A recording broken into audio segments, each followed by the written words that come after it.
أعوذ بالله من الشيطان الرجيم. بسم الله الرحمن الرحيم. السلام عليكم ورحمة الله تعالى وبركاته. waxaan halkan kasoo dhaweynayaa dhammaan walaalaha ku xidhan programkan oo had iyo jeer idiin soo diyaariyo idiin soo gudbiyana ururka adkaynta qarannimada Somaliland. aad baan idiin soo wada dhaweynayaa walaalayaal. programka caawa waxa uu magaranaysaa ka hadlayaa amba mawduuca caawa programka aanu kusoo bandhigaynaa wuxuu noqonayaa insha Allah xuduudaha Somaliland hadday tahay hawada Somaliland iyo xuduudaha kale xuduudaha badda matalanba iyo waliba waxaa soo raaca ambaanu caawa idiin soo bandhigaynaa qodobka ah isgaarsiiska maaragtay Somaliland. marka caawa waxa ila daadahaynaya programka walaalkay Siciid aadan jirde. soo dhawo walaalo Siciidow, aad iyo aad baad u mahadsan tahay. program cusub oo xiiso leh insha Allah. Assalaamu calaykum walaal. calaykum assalaam waraxmatullahi wabarakaatuh. soo dhawo walaalo, aad baan u soo dhaweynayaa walaalaha programka soo gelaya. programkan sidii aan hore ugu sheegay wuxuu ka hadli doonaa insha Allah hawada amba xuduudaha Somaliland hadday tahay badda iyo bariga iyo xuduudaha maaragtay iyo maamulka hawada iyo waliba isgaarsiiska Somaliland ayaanu ka hadli doonaa ilaahay hadduu qadaro. walaalo Siciidow, waxaa jira hay-ado iyo ururo caalamiya oo hoos yimaada United Nationka oo maamulka hawada amba badaha yani mas'uulka ah. ururadaasi walaalo waxay kala yihiin iyo waxay kala qaabilsan yihiin horta ma noo sheegi kartaa adiga oo mahadsan walaalo? waad mahadsantahay Muna. bismillah wasalaatu wasalaamu calaa rasuulillah sala allahu calayhi wasalam. dhammaan waan ku salaamayaa Muna, adiga iyo dadka inagala qayb gelaya barnaamijka. waxaan leeyahay habeen wanaagsan baan leeyahay. waa runoo waxaa jira markii hore intaan UN kala sameyn waxaa la oran jiray League of Nations baa jiray waxa la yiraahdaa baa jiray oo ka horeeyay UN-ka oo adduunku shuruucdiisa ayuu dabcay inuu ku mideeyo. marka dagaalkii labaad adduunka ka bacdi ayay United Nations-ku 1945 ayaa la aasaasay, laakiin waxaa jiray oo sharciyadoo dhani ku jiraan oo UN-ka laftiisu uu ka soo unkamay. waxa la yiraahdo League of Nations ayuu ka soo unkamay UN-ku. marka adduunku markii uu ballaadhay ganacsi uu yeeshay isgaarsiini soo baxday. maxaan ku leeyahay isgaarsiintu waa laba nooc. waxa weeye waa tii gaadiidka iyo tii telecommunicationka ahaa telefoonada ama imika internetkan imika labadeenu ka wada hadlayno. ayaa waxaa bilowgii 1930kii ama kama horeysayba ayaa waxay sameeyeen shuruuc bay sameeyeen markaa kala xukunta badaha iyo isgaarsiinta iyo hawada. waayo dadkeenu waanu ognaho haddii la yidhaahdo xuduuddaas waxay noqotaayo keliya uun maxaan ku leeyahay dadku waxay u qaataan xuduuddaas inay tahay tan dhulka. laakiin xuduuddu marka la yidhaha xuduud la yidhaha ama magac xuduudeed marka la yidhaha dhulkoo keliya maaha, hawadu waxay leedahay xuduud. maxaan ku leedahay badduna waxay leedahay xuduud. markaa sidaa dhulku xuduudda u leeyahay ayay hawadii iyo baddiina ay u leedahay xuduud. marka waxaa jirta wax la yidhaahdo matalan iminka markii allahuma salli ala maxamed ala maxamed markii 1848kii waxaynu ka soo hadalnay habeenne dhoweytoole in colonial borderskii midowda Africa ay culayska saareen in sidiisii uu ahaado oo sharci laga dhigay oo maxkamadda caalamiga loo gudbiyey, maxkamadda Yurub loo gudbiyey, United Nationska loo gudbiyey. marka xuduudaha sidaas culayska loogu saarayay ayaa waxaa la socday mar walba tii badda oo imanka halkaynu habeenkii dhowtole ka lahayn hala ixtiraamo oo waxa la isku raacay in la ixtiraamo colonial borderskii inay sidoodii ay ahaadaan kaliya dhulka ma aha colonial borderskii inuu sidoodii ahaada ixtiraamkaas laakiin waxa weeye hawadiina way ku jirtaa baddiina way ku jirtaa xuduudeedii oo waa qasab in iyadana waa la israacinaya ma kala harayaan marka innaka dadkeenu waxay u haystaan marka laga hadlo xuduud inay xuduuddu taa dhulka un ay tahay waayo dad badan baa waxay ku noqotay berii dhowtole hawada laga hadli jiray waxay ku noqotay dad badan baa la yaab ku noqotay oo inay hawaduna xad leedahay moogta waayo dhulka inta ay somaliland ku fadhido ayay hawadeeduna xuduudeedu ay leedahay badduna waa dharar iyo ballad oo labadaas iyaduna isku jirtaa marka hay-adahaas haddaan ka hadlano matalan tabadda waxa weeye tabadda waxa IMO baa la yidhahdaa International Maritime Organization weeyaan tabaddu oo waa hay-adda qaabilsan badda waxaa jirta xitaa maxkamad gaar oo maxkamadda badaha uun ah oo aan dhulba shaqo ku lahayn maxkamad gaara loo sameeyey badda marka hay-adda qaabilsan baddu waa International Maritime Organization waa marka lasoo gaabiyo waa IMO waxaa jirta marka iyaduna tu hawada ah oo xuduudaha hawada ka shaqeysa say tana uga shaqeynayso xuduudaha badda xuduudaha hawada ta ka shaqeysa iyadana waxaa la International Civil Aviation Organization iyaduna waxay ku shaqo leedahay waxa weeye dhammaan wixii hawo ama wadooyin ha ahaadaan ama xadad ha ahaadaan ama cashuuraha ha ahaadaan iyaduna waxay ka shaqeysaa ay qaabilsan tahay dhammaan shuruucdii hawada qaabilsan tahay marka xuduuduna haway leedahay marka hay-adaha hoostaga UN-ka ee xuduudaha ku saleysan ee aan dhulka keliya ahayn waa IMO oo ka taagan International Maritime Organization iyo International Civil Aviation Organization oo ICAO ah waxaa jirta International Telecommunication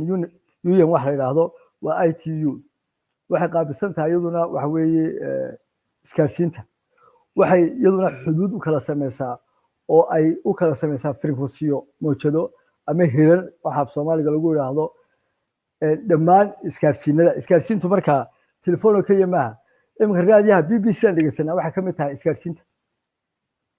maxaan ku leeyahay bariga hore marka warlalis baa la oran jiray af Soomaaliga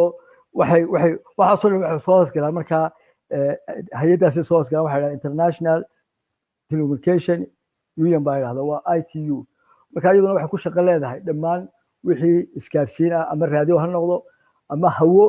telefoon ha noqoto ama internet ha noqoto marka waa kuwa iyaguna sargooya waxa la yiraahdo call country-ga la yiraahdo ama miftaaxa dalka ugu galo furaha dalka waa qolada bixisay ee sargooysa marka mid waliba waxay leedahay intaas soo farac oo kasii farac ama hay'ad waliba marka saddexda hay'adood ayaa horta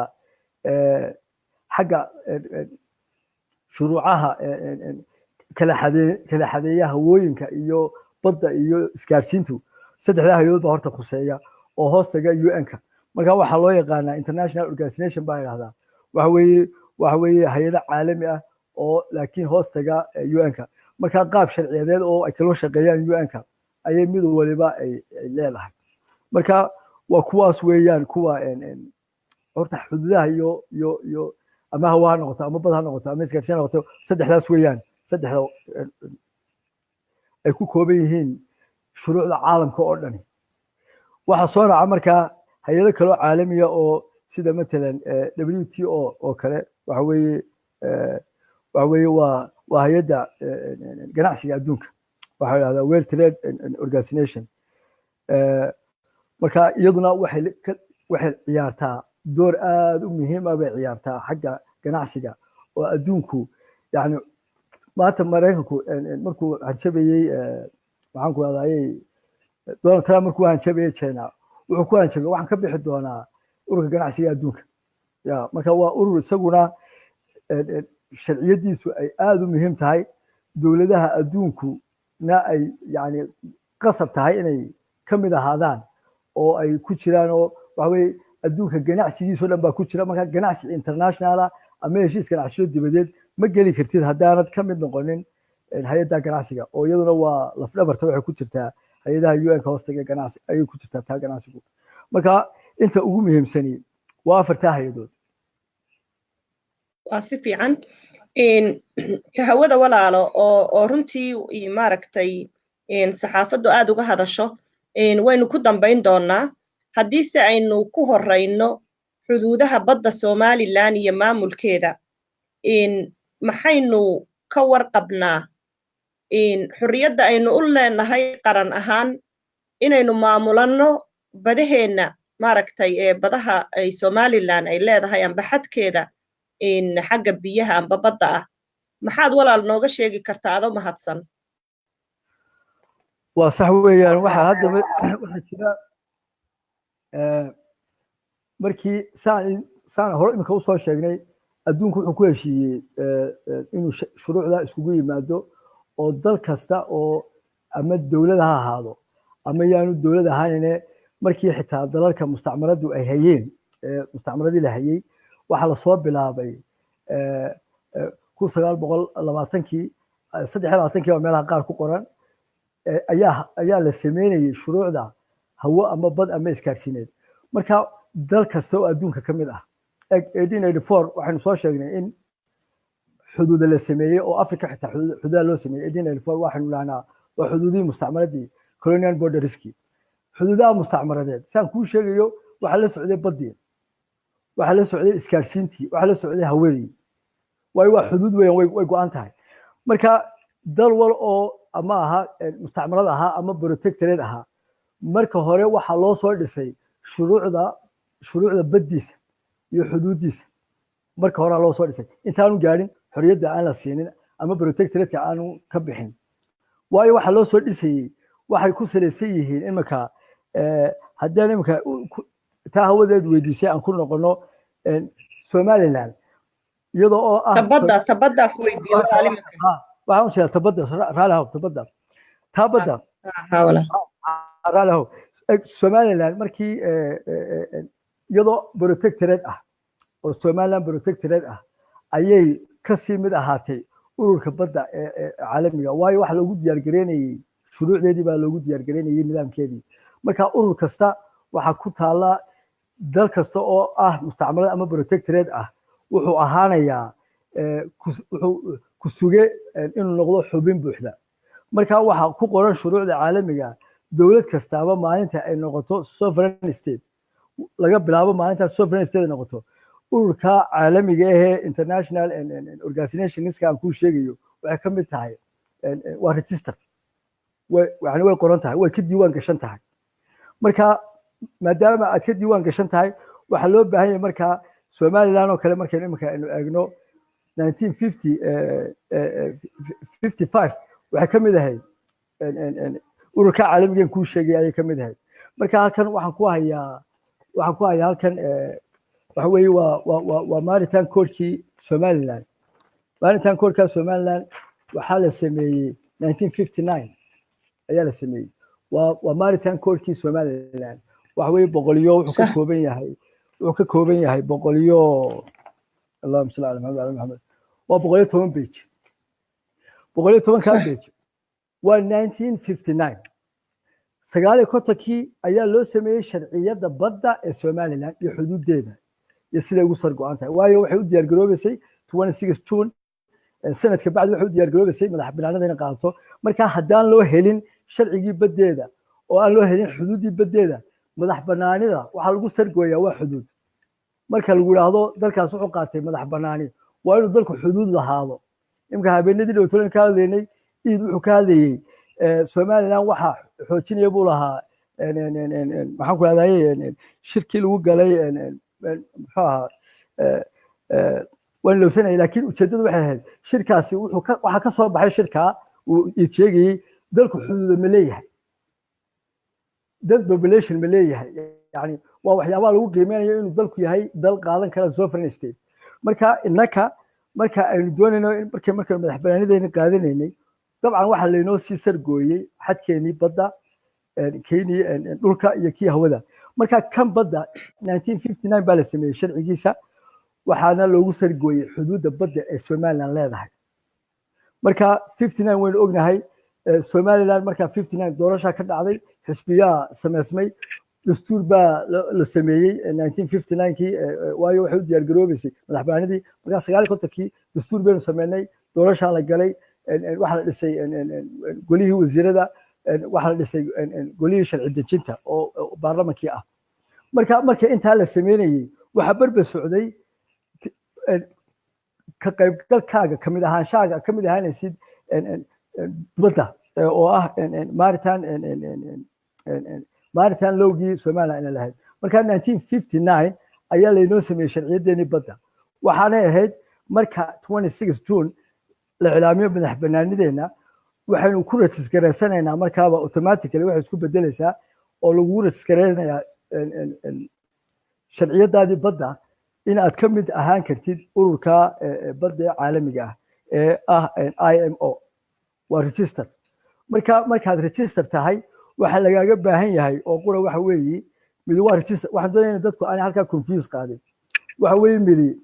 markay madaxbannaanida Soomaaliland heshay waxa laga registereeyay oo sovereign state-keedii looga registereeyay dhammaan international organizationskii jiray ee UN hoostegay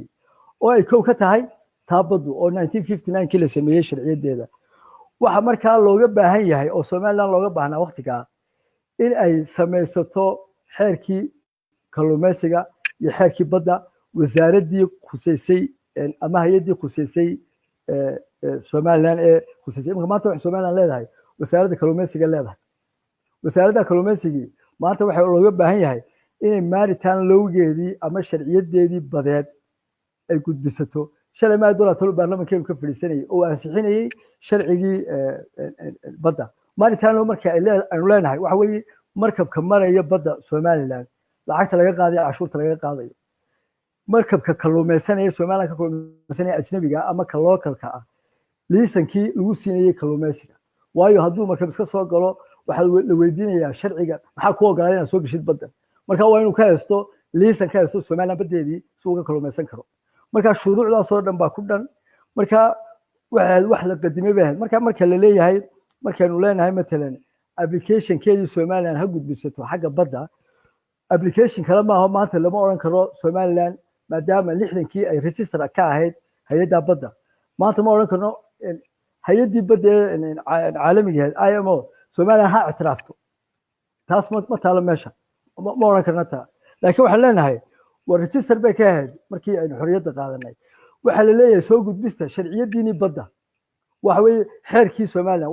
waa wasaaradda kalluumaysiga waxa weeye institution-keedii weeyaan waxa weeye jiritaankeedii sharciyadeed waa kow waxa weeye sharcigii baddeena iyo ciddayna soo gashay kalluunka iyo wadada marista sharcigii isaguna inoo kala xadeynay weeyaane markab walba intee leeg baa lacagta cashuurta laga qaaday waatee liisan cinkeeyo buu qaadanayaa waxaasoo wuxuu u baahan yahay sharcigaas marka ay Soomaaliland diyaarsanaysaa markay sharcigaas Soomaaliland diyaarsato waxay u gudbisanaysaa oo uu ku saxaayay wasiirkii kalluumaysigu uu ku saxaayay madaxweynihii Jamhuuriyadda Soomaaliland waxaana la raacinayaa sovereign state-kii Soomaaliland wuxuu leeyahay serial number buu leeyahay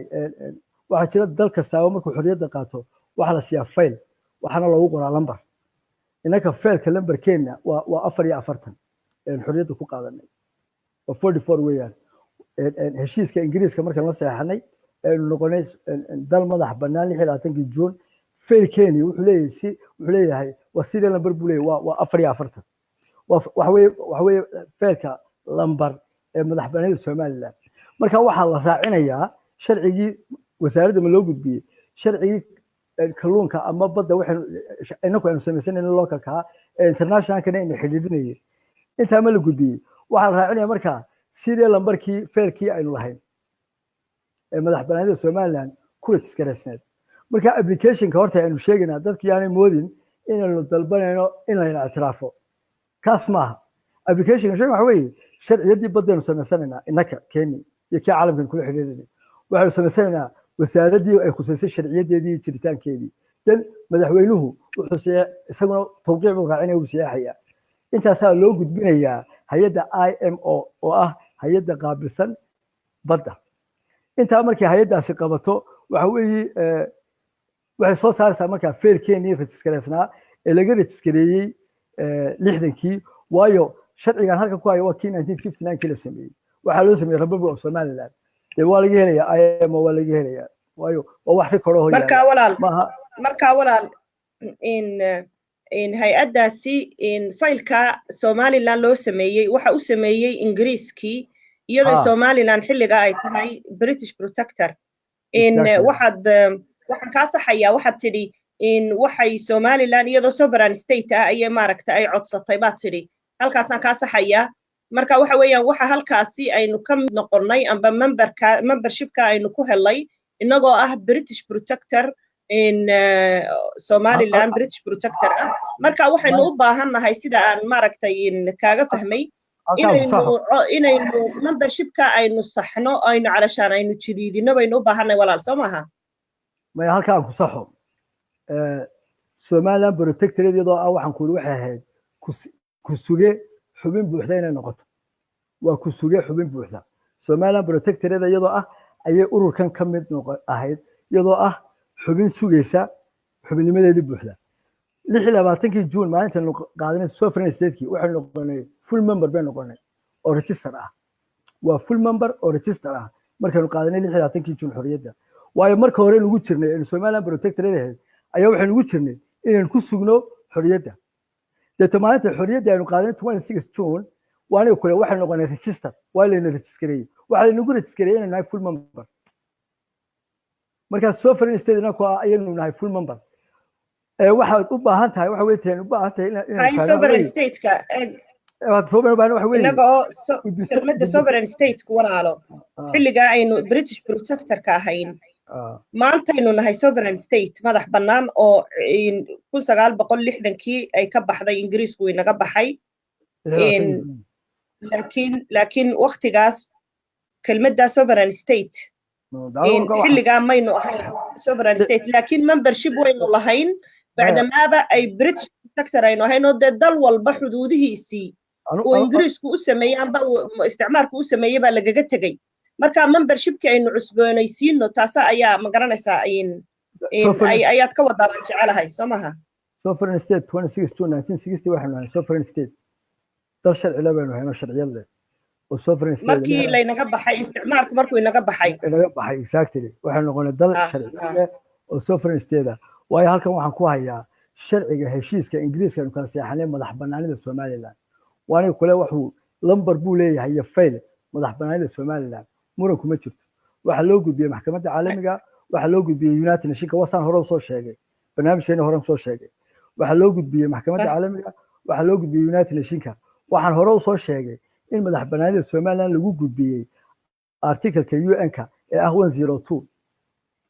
وهران soo sheegay wala dhowr jeer waan ku celceliyay barnaamij kasta oo leenahay waan ku celceliyay qodobkaas waxa weeye waa 102 waa article-ka leenugu madax bannaanideena lagu registereeyay ee United Nations waxa loo gudbiyay UN-ka 26 June 1960 inuu nahay sovereign state waxa loo gudbiyay dhammaan international organizations-ka inuu nahay sovereign state waa 26 June 1960 anu de 16 meelaan qaadan xorriyadda anu taama hayo laakiin waxaan hayaa 26 June 1960 inuu noqonay sovereign state sharciga loogu gudbiyay caalamkuna uu yahay 102 oo waxa weeye charterka UN-ka taasana sharciyadan kala hadlaya waa lagu registereeyay marka sovereign state Somaliland iyadoo ayaa u gudbiyay inagu imika markaynu 1960kii qaadanay maaragtay madax bannaanideena sharci markaynu haysanay baynu ula tagnay dalkeenii dhammaa aynu gacanta ka gelinay Soomaaliya goormaynu markaa membershipka aynu samaysanay walaal adoo mahadsan 27 June 1960 27 June 1960 waxaan noqonay Republic of Somaliland dhammaan international organizations kana ka ah member waa 27 June 26 June baynu qaadanay madax bannaanida exactly baarlamaankeena ugu horeeyay maalinta fadhiistay ee uu sharciyadaha soo saaray 27 June bay ahayd 60kii maalinta baarlamaanka ugu horeeyay la yeelanay in hay'adda biyaha badaha IMO-ga miyaynu xiriir la yeelanay xilligaas oo markaa dib baynu u cusboonaysiinay amba aynu membership nimadeeni maaragtay dib u cusboonaysiinay markaas walaal 27 Juun waxa u gudbiyey oo documentskaas gudbiyey dowladdii Ingiriiska ee gacanta inagu haysay protectorate aanu la ahayn ayaa waxay u gudbisay dhammaan hay'adaha sharciga ee internationalka ah oo ay leedahay sida boqoradda Ingiriisku ay ku caday qoraalka qortay waxay leedahay laga bilaabo 26 Juun dalkaasi wixiisii waanu siinay hawo bad iskaarsiin dhul waxa loogu gudbiyey qoraal sharciyeysan oo ay u gudbisay dowladda Ingiriisku inay dhammaan waxa la yiraahdo treaties Ingiriiska uu hayay oo dhan wuxuu Ingiriisku hayawadeena isaga hayay badeena isaga hayay iskaarsiinteena isaga hayay dhammaan treatieskii Ingiriisku heshiiskii Ingiriisku aynu la galnay inuu wareejiyay ayay ahayd waxa loo gudbiyay international organizationska waxay noqotay sharci caalami ah waxay noqotay toos waxay Somaliland yaani doonay xubinimada laakiin toos sovereign state bay uga noqotay dhammaan international organizationska 27 Juun 1960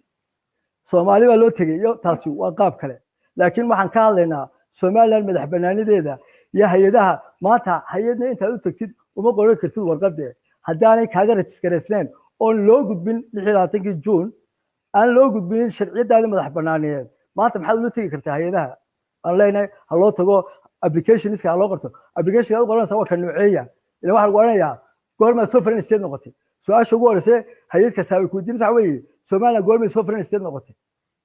marka waa jawaabteedii waxay ku jirtaa applicationkaasi ku jirtaa in 26 Juun xorriyadeena qaadanay aynu register ka nahay dhammaan international organizationska inagoo sovereign state 27 Juun weeyaan waayo hay'ad kasta waxay kugu xiraysaa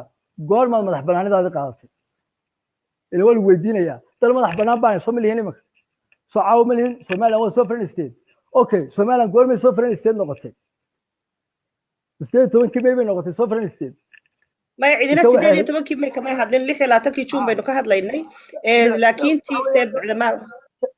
dhammaan international organizationska ku sheegay oo dhan waxa weeye sharciga adduunku wax maalinba carriic cusub la keenan maaha waa wax socdo process ku socda dawlad kasta oo adduunka kamid ah markay qaadato dawladnimadeeda madax banaanideeda ama cid ha raacdo ama kaligeeda ahaatee feelkeeda dawladnimo waa la gudbiyaa waxaana loo gudbiyaa sharciyada caalamiga maxkamadda caalamiga United Nationska waxaana lagu gudbiyaa 102 artikelkaas lagu gudbiyaa documentkan halkan ku haya Ingiriiska la saxaanayna waxay leeyihiin waxaan ku faafinay oo lagu registeeyay 102 waxa weeye waa boqorada Ingiriiska aynu kala saxaanay marka inagoo sovereign state aynu register aynu ka registersanahay dhammaan international organizationska waxa habboon Siciid maanta maxaa laynaga rabaa maanta halkay maraysaa badeena iyo maamulkeena badeena ku leenahay halkay nala maraysaa maanta walaal waa sax waxa habboon maanta aynu hayno laakiin ma aha inaan taa wax iska weydiino madax banaanideena iyo international organizationska aynu ku jirnay maanta tataala waxa weeye waxaan noqonay Republic of Somaliland waxaan ku dhiganay dastuurkeena qodobka koowaad waxaan la soo noqonay madax banaanideena waxa dastuurka Jamhuuriyadda Somaliland ku yaala maadaama madax banaanideena la soo noqonay laga bilaabo maanta waxa Somaliland dib ugu noqotay 1960 dastuurka Jamhuuriyadda Somaliland ayuu ku yaala in lagu noqday 60kii gobolada iyo degmooyinka wax kasta waxay ku noqonayaan baa leeyahay 60kii maxaa loogu dhigay dastuurka Jamhuuriyadda Somaliland inaan ku noqono 60kii waxa loogu dhigay waxa weeye dawladda Somaliland waxay istaagtay 60kii ayay horta halkaas ku joogsatay marka la Republic of Somaliland waxaan madax la galnay Soomaaliya okay waqtiga doontaa qaadatay way ka soo noqonay Soomaaliya markaan ka soo noqonay waynu ka bilowno halkeenu taagnayn maalintan Soomaaliya islaanay halkeenu taagnayn waa halkee waa 60kii dastuurka Jamhuuriyadda Somaliland wuxuu cadeynayaa in lagu noqonayo 60kii marka lagu noqdo maxaa soo baxaya imanaya maadaama aynu 60kii ha lagu noqdo waxa weeye maritime lowgii Somaliland ee lahayd maanta ha loo gudbiyo hay'adii IMO hay'adii account maanta ha loo gudbiyo applicationskii hay'adii maxaa ku hay ITU maanta ha loo gudbiyo waayo 60kii baynu ka bilaabnay 60kii registerkee aynu ka ahayn hay'adahaas oo dhan ayaa dib looga daba tegayaa faylasheena aynu gudbisanayna marka maanta sharcigeeni 1959 ee badda ee aynu ku qaadanay madax bannaanida jumhuuriyadda somaliland ilaan xuduud badeed baynu lahayn xuduuddaa baddaynu madax bannaanida ku qaadanay ee inoo sajilan yani way diiwaan gashan tahay bimacna alkelima diiwaankii wixii diiwaanka inoogu jiray ee somaliland haddaynu nahay inoogu jiray waa inaynu feelkeeni ku dabaqna maanta oo applicationka maanta aynu gudbisanaynaa maaha wax cusub ee waxa weeye 26 June 1960 hay-adda badda ee international organizationska ah sharcigii badda ayaan soo samaysnay waa kan sharciga iyo baddu madax bannaanidaydu feel lambarkaygu waa kaa Republic of Somaliland waanu ahayn laga bilaabo maanta waxaanu rabnaa inaanu membernimadeedii ka shaqaysiino hay-adda IMO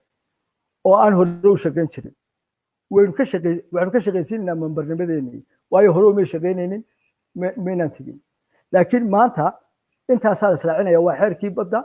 xeerkii wasaaradda ay khusayso iyo madaxweynaha oo saxiixa waxaanu la raacinayaa feel lambarkaagii sovereign stateka aad ku ahayd waxaanu raacinaynaa sharcigii baddii la sameeyey 1959 waxaanu soo saaraynaa oonu leenahay loo soo saaro inaanu register ka ahayn annagoo ah sovereign state hay-addan marka hay-adda marka intaa loo gudbisto kuma odhan karto somaliland uma hayno feel ah inay tahay sovereign state kuma odhan maya waa la ogyahay eeg walaal siciidow inay somaliland dhegayso walaalo somaliland 1960kii inay qaadatay maaragtay madax bannaani buuxda inay sovereign state ahayd waa la ogyahay maantana ay tahay oo la soo noqotay madax bannaanideedii intaa cidii iskuma maaragtay shaki cidna kagama jirto xitaa dadka somaliland neceb inay somaliland madax bannaani ka qaadatay 1960kii 26 June shaki cidnaba kagama jirta taa ma fahanti intaan ka hadlaa intaas laakiin maya intaa ma ahayn su-aashaydu laakiin imika dowladihii kala duwanaayee somaliland soo maray ma jirtaa amba xukuumadii kala duwanaa iyo madaxweynayaashii kala duwanaaye ina soo maray hay-adahaasi inay la xidhiidheen amba maamulka maaragtay badda somaliland inay tallaabo muuqata amba ma garanaysaa de aynu ognahay ee ka qaateen ma jirtaa walaal adoo mahadsan horta xeerka badda ee somaliland waxaa la sameeyey bilowgii sagaashameeyadii sharciga badda ee somaliland intii ina cigaal joogay bay ahayd xeerka badda waqtigaasaa la sameeyey madaxda somaliland may qaadin oo may dhamaystirin qaabkii ay u doonan lahaayeen ama ay uga shaqaysiin lahaayeen ama waxa dhiman ay u dhamaystiri lahaayeen may qaadin taas waxaa timid oo xukuumadii somaliland intaa kala dambeysay waayo waynu ognahay maanta xukuumadda somaliland ee joogtaa mar dadka waxay geliyaan doorasho saddex sannadood waxaan kusoo jirnaa muran markay horta doorashaa dhacda markay doorashada dhacdo waxa la galaa murankaa kabacdi haddana waxaa la galaa doorasho kalaa soo dhowaa la yidhahdaa waxay ku murmaan hala kordhiyo iyo yaa la kordhin muddada madax somaliland oo u hagar baxday somaliland inay caddeeyaan oo hay-adahaasoo dhan ay la xidhiidhaan ma jirin waana khaladka maanta madaxdeenu ay ku jirto aynu mar walba leenahay war ummadda somaliland ka daaya sidanaad ku wadaan halkaad ka tegi lahayd hay-adaha caalamiga waxaabay keeneen inay yidhaahdaan imanka oo yani dembigii ugu weynaa ahba halkay ka doonan lahaayeen waxay xeerkii badda ee sharciyadda caalamiga ah koodii hawada iyo wixii ay somaliland lahayd xaggay ka doonan lahaayeen ayaa waxay keeneen inayna yidhahdaan soomaaliya baan la hadlaynaaba marka madaxda somaliland waa kuwa may doonan waana qasab inay doontaan hadday iyagu doonan waayaana waxaa iman doonta biidnillahi kariim dad ka daacada madax bannaanida somaliland oo doonta waxan laakiin mid bay ugu dhoweyd oo aan iminka halkan ku hayaa waxa weeye qoraalkaas umalayn maayo inaad saan u arkaysaan laakiin qoraalkaasaan halkaa ku hayaa qoraalkaasi 2014 xasan sheekh baa wuxuu qortay hay-adda caalamiga ee badda u qortay wuxuu ku daray xuduudday somaliland lahayd bal hadeegada xasan sheekh ayaa 2014 wuxuu gudbistay sharciyaddii badda wuxuu ku daray xuduudday somaliland lahayd waxa ku qoran Republic of Somalia wax la yiraahdo ayaa ku qoran Republic of Somalia wuxuu leeyahay waxaan doonaynaa economic zone yagii dharka badeedu waa inta balarkeedu waa inta marka Soomaaliland baa ku jirtay waxa timid halka 2014kii June buu isagu gudbisay bishii June ayuu gudbisay 2014kii 30kii June weeyaan waqti uu gudbistay waxa timid October 2014kii Security Councilku bishii October maalintii kow ahayd ilaa iyo 30keedii waxay ku dhamaatay Security Councilku wax kale muu qaban wuxuu ku dhameystay Soomaaliya badeeda laga doodayo bisha dhan 2014kii waa October qof kastaaba uu geli karaa October Security Councilka wixii Soomaaliya ay ka yiraahdeen ma wax qarsoon ma wuxuu ku jira xafiiska UN-ka waa laga helayaa waxa laga doodayay badda Soomaaliya iyo sharciyada badda Soomaaliya waxa markaa uu raaciyay Xasan Sheekh qoraalka uu leeyahay maadaama ay jirto al-shabaab iyo burcadada ay jirto waa in ciidankan ilaaliya baddu dowladda Soomaaliya ay ku gacan yeelato oo ciidankaasi ay gaaraan ilaa iyo loo yacdo marka ta burcadbadeeda iyo in ciidankaasi la halka gaaro iyada waxa lagu jawaabay Indian Ocean-ka ay ku eg tahay uma soo talaabi karaan Persia and Gulf of Aden oo taas iyadu waa taa tan uu gudbistay UN-ka uu gudbistay sharciyada badda wala dhigay meel waxaana laga soo saaray resolution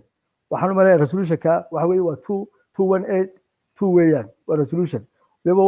waxaanu maray waan jeclayaa saxo resolution-ka waxba iga khaldan laakiin resolution baa laga soo saaray taa Ahmed Maxamuud Siiraay madaxweynihii hore Jamhuuriyadda Somaliland qofku waxa wanaagsan uu sameeyo waa la sheegaa de wixii khaladana de kameynaan aamusanino wax khaladaad badan oo lahaa waynu sheegaynay laakiin caawa anigu shakhsiyan haddaan Saciid Ibrahim Tirde waxaan bilada haba siin lahaa Ahmed Maxamuud Siiraayo madaxweynihii hore Jamhuuriyadda Somaliland waayo wuxuu qoray qoraalkaas waxa ku qoran qoraalka waxa ku qoran haddaan nahay Republic of Somaliland ma ogolin sharciga badda uu soo gudbistay Xasan Sheekh waxaanu saarnaa ku qoran reject waanu diidnay mana ictiraafsanin baa ku qoran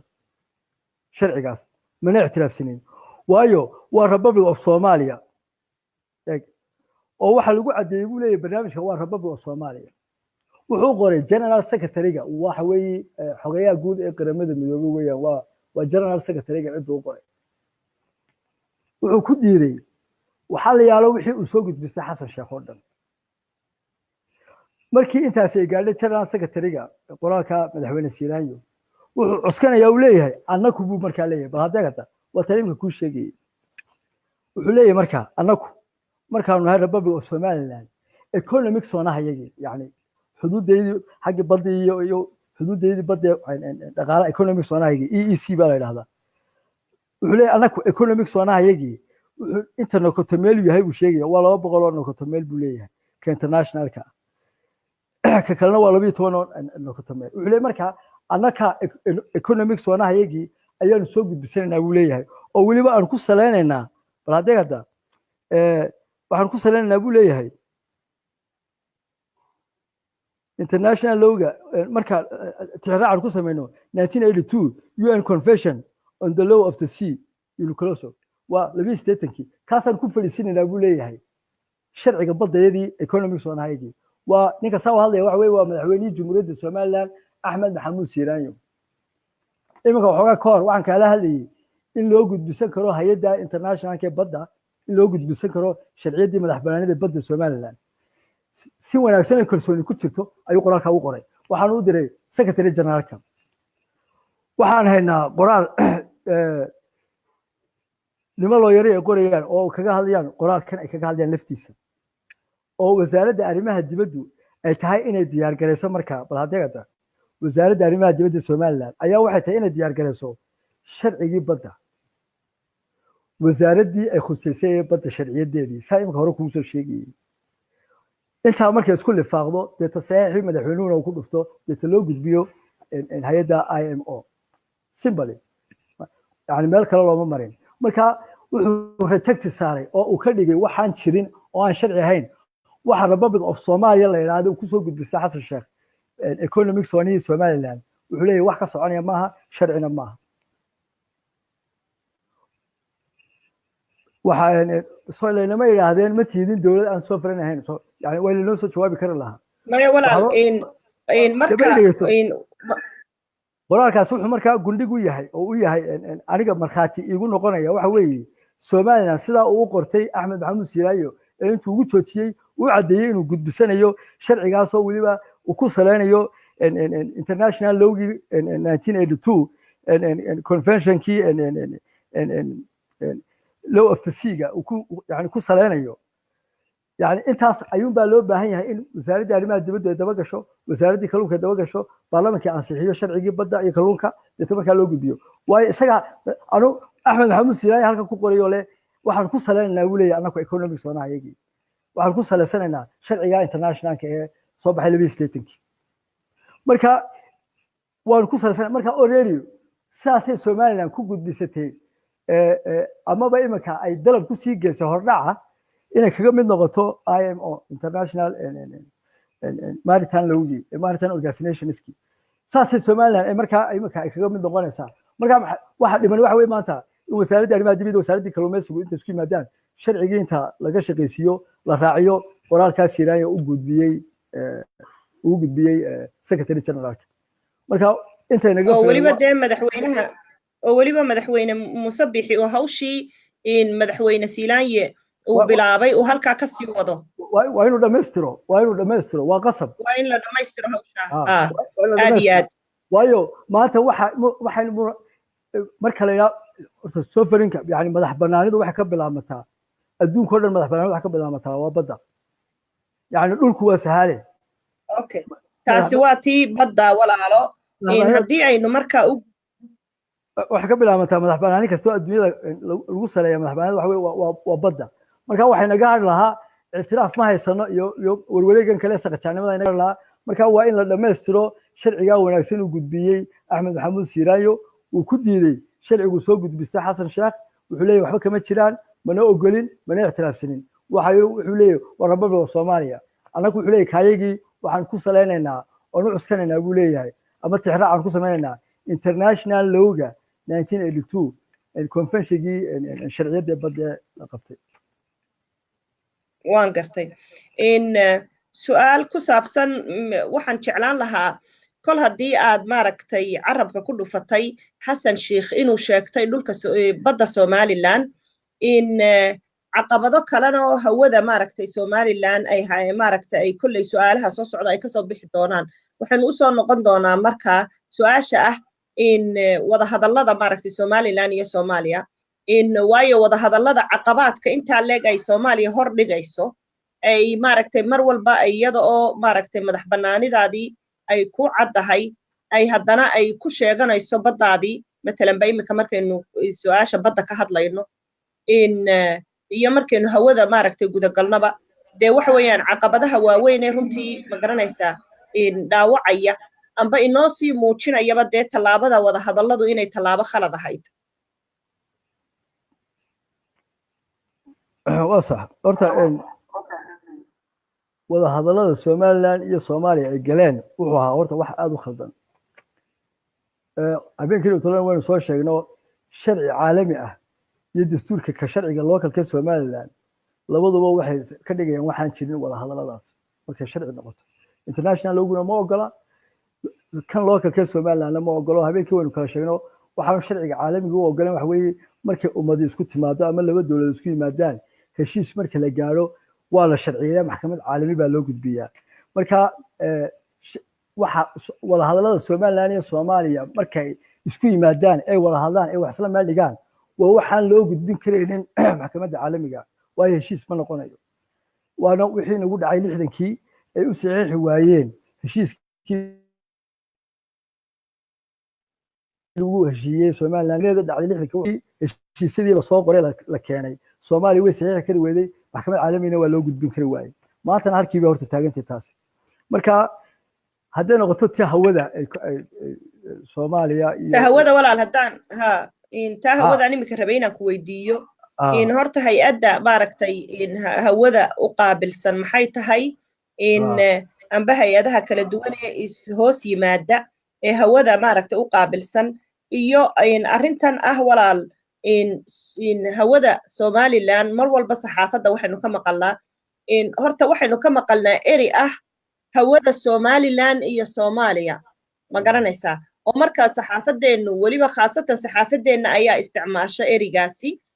hawada Somaliland iyo Soomaaliya oo sidaa inoogu muujisa inay hawo dee ma garanaysaa ka dhaxayso labada qaran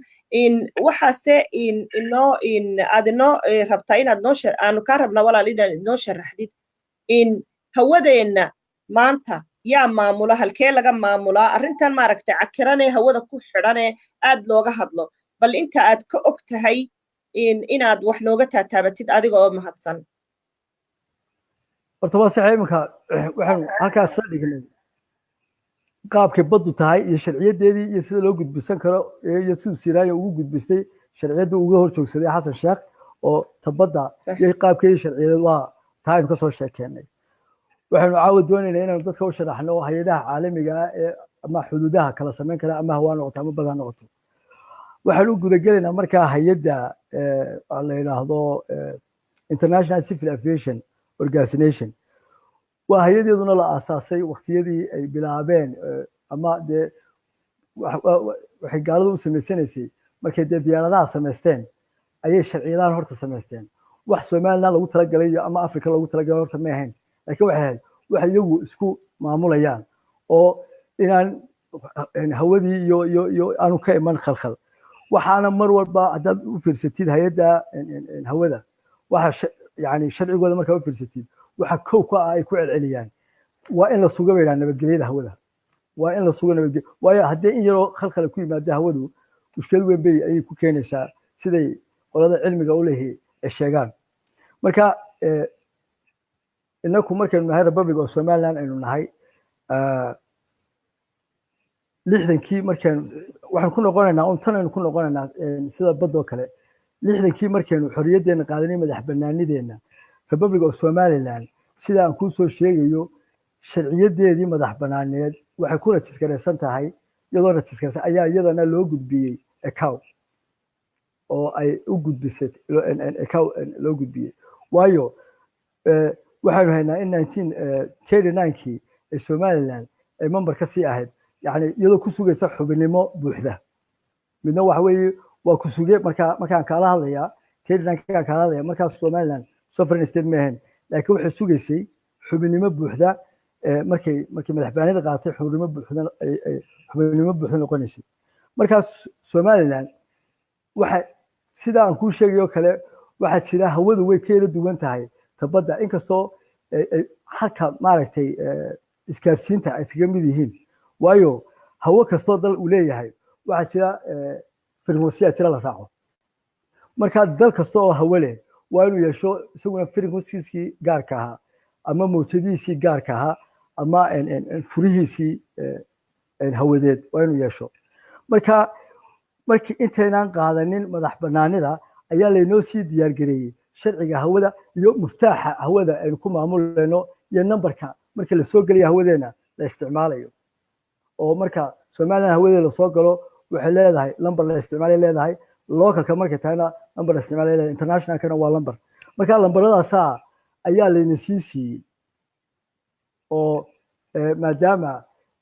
waayo wax soo socda waan kule Ingiriiska gacanta ku hayay marka dawladnimada uu nagu wareejinayo waxa qayb ka ah waxyaabo uu nagu wareejinayo imka heshiiskan hayna Ingiriiska madax bannaanida ay kula wareegnay waxa qayb ka ah dhammaan wixii uu isagu heshiis xitaa caalamiga u galay inaga horeeyay ama bad ha noqoto ama hawa ha noqoto ama isgaarsiin ha noqoto wixii oo dhan buu Ingiriis nagu wareejinaya waxaan ognahay imka laba wasaaradood haddii la kala wareegaan xilka xil wareejin baynu maqalnaa Soomaa waxa xil wareejin wasiirkii hore joogay iyo wasiirka cusub waxa isku wareejiyaa xilkaas maxaa ka mid ah dokumentiyadii iyo arkiifyadii yaalay meesha shuruucdii meesha taalay shaqadii meesha taalay ayaa dee lagu wareejiyaa marka Ingiriis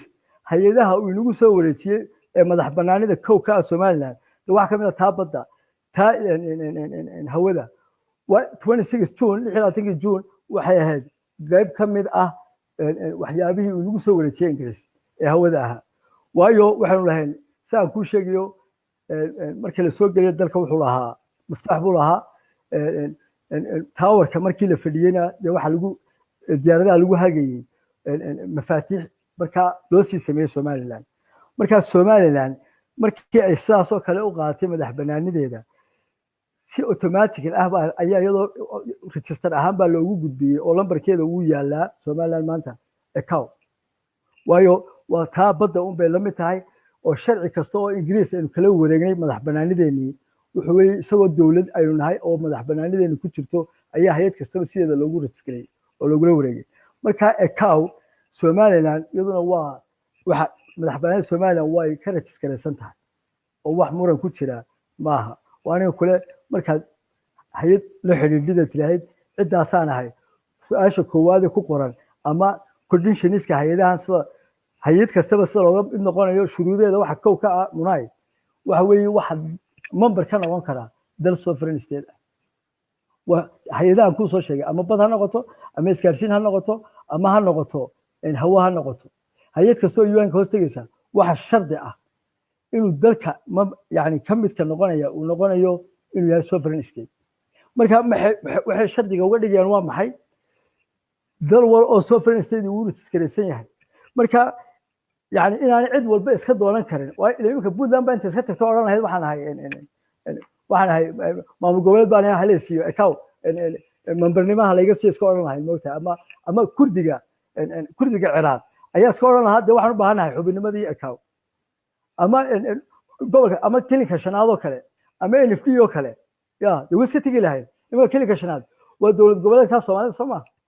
way inta account u gudbisan kar lahayd application laakiin maxaa shardiga looga dhigay inaad noqotid sovereign state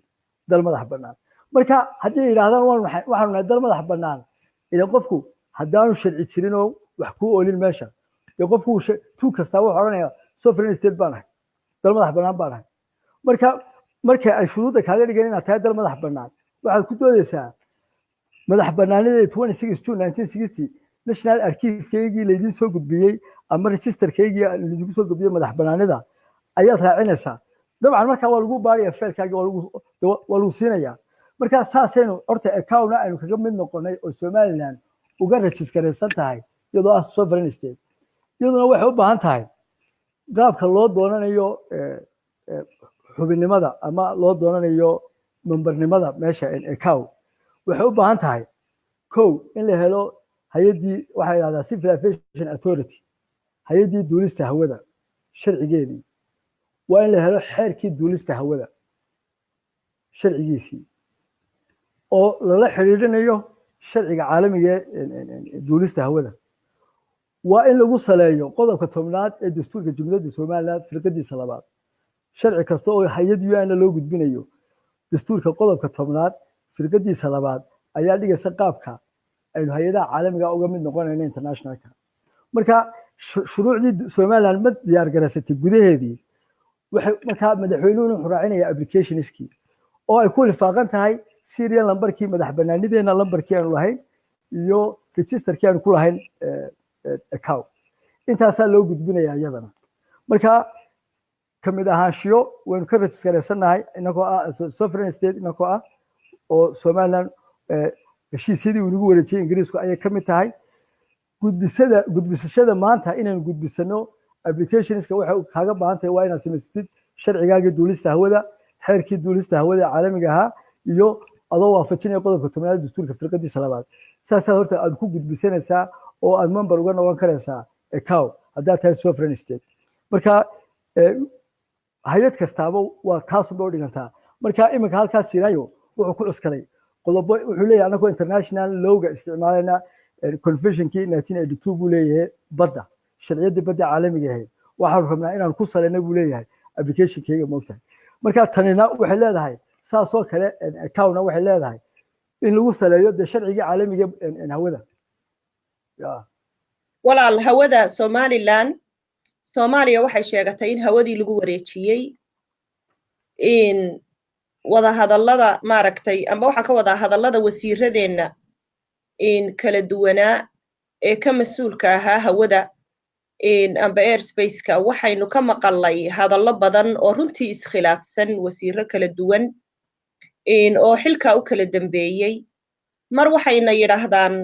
wax lala wareegay ma jirto marna waxay yiraahdaan waa la wada maamulaa marna waxay yidhaahdaan meel saddexaad baa laga maamulaa in xaqiiqatan wax caddaynahoo dee boqolkiiba boqol ah mugdi baad moodaa shicibka somalilan inay ka saaran tahay arrintaasi wax caddaynahoo boqolkiiba boqol aynu hubno in waxa inoo cad uun horta in maamulka ka jooga ka jira xamar inuu dadaal badan ku sameeyey siduu ula wareego maaragtay hawada somalilan markaa walaal arrintaas maxaa inta aad ka og tahay aad nooga sheegi kartaa maxaase laga rabaa madaxdeennu in ay hawshaa ka galaan amba qaabka ay u xallin karaan arrintaasi maxay tahay walaal adoo mahadsan horta waa saxe waxaan rabaa in yaroo tusaalaha inaan bixiyo waxa weeye qofka bini aadamkii alaab haddaad halkaa dhigatid oo alaabtaa halkaa aad dhigatay uu tuug soo maro u qaato haddaad ka aamustid uu la tegaya alaabtaa tuuggaasi haddaad laakiin wariyaa tuug aad tiraahid uu dhigaya waa wax dabiiciya oo aynu garan karno qofku hadduu qofka bini aadamkii alaabtiisu markay halkaa taalo dee hadduu tuugga ka ridan karana uu ka ridanaya haddii uu ka aamusana tuuggaasi u qaadanaya waa waxaynu garan karno waxaan tusaalaha usoo qaadanaya horta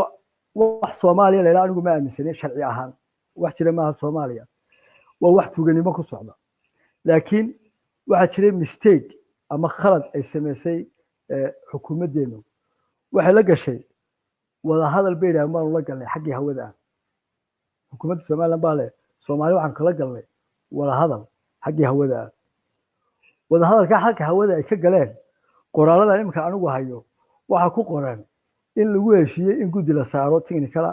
in lagu heshiiyey in hawada hargeysa qalabka la keeno hargeysa laga hago in markaa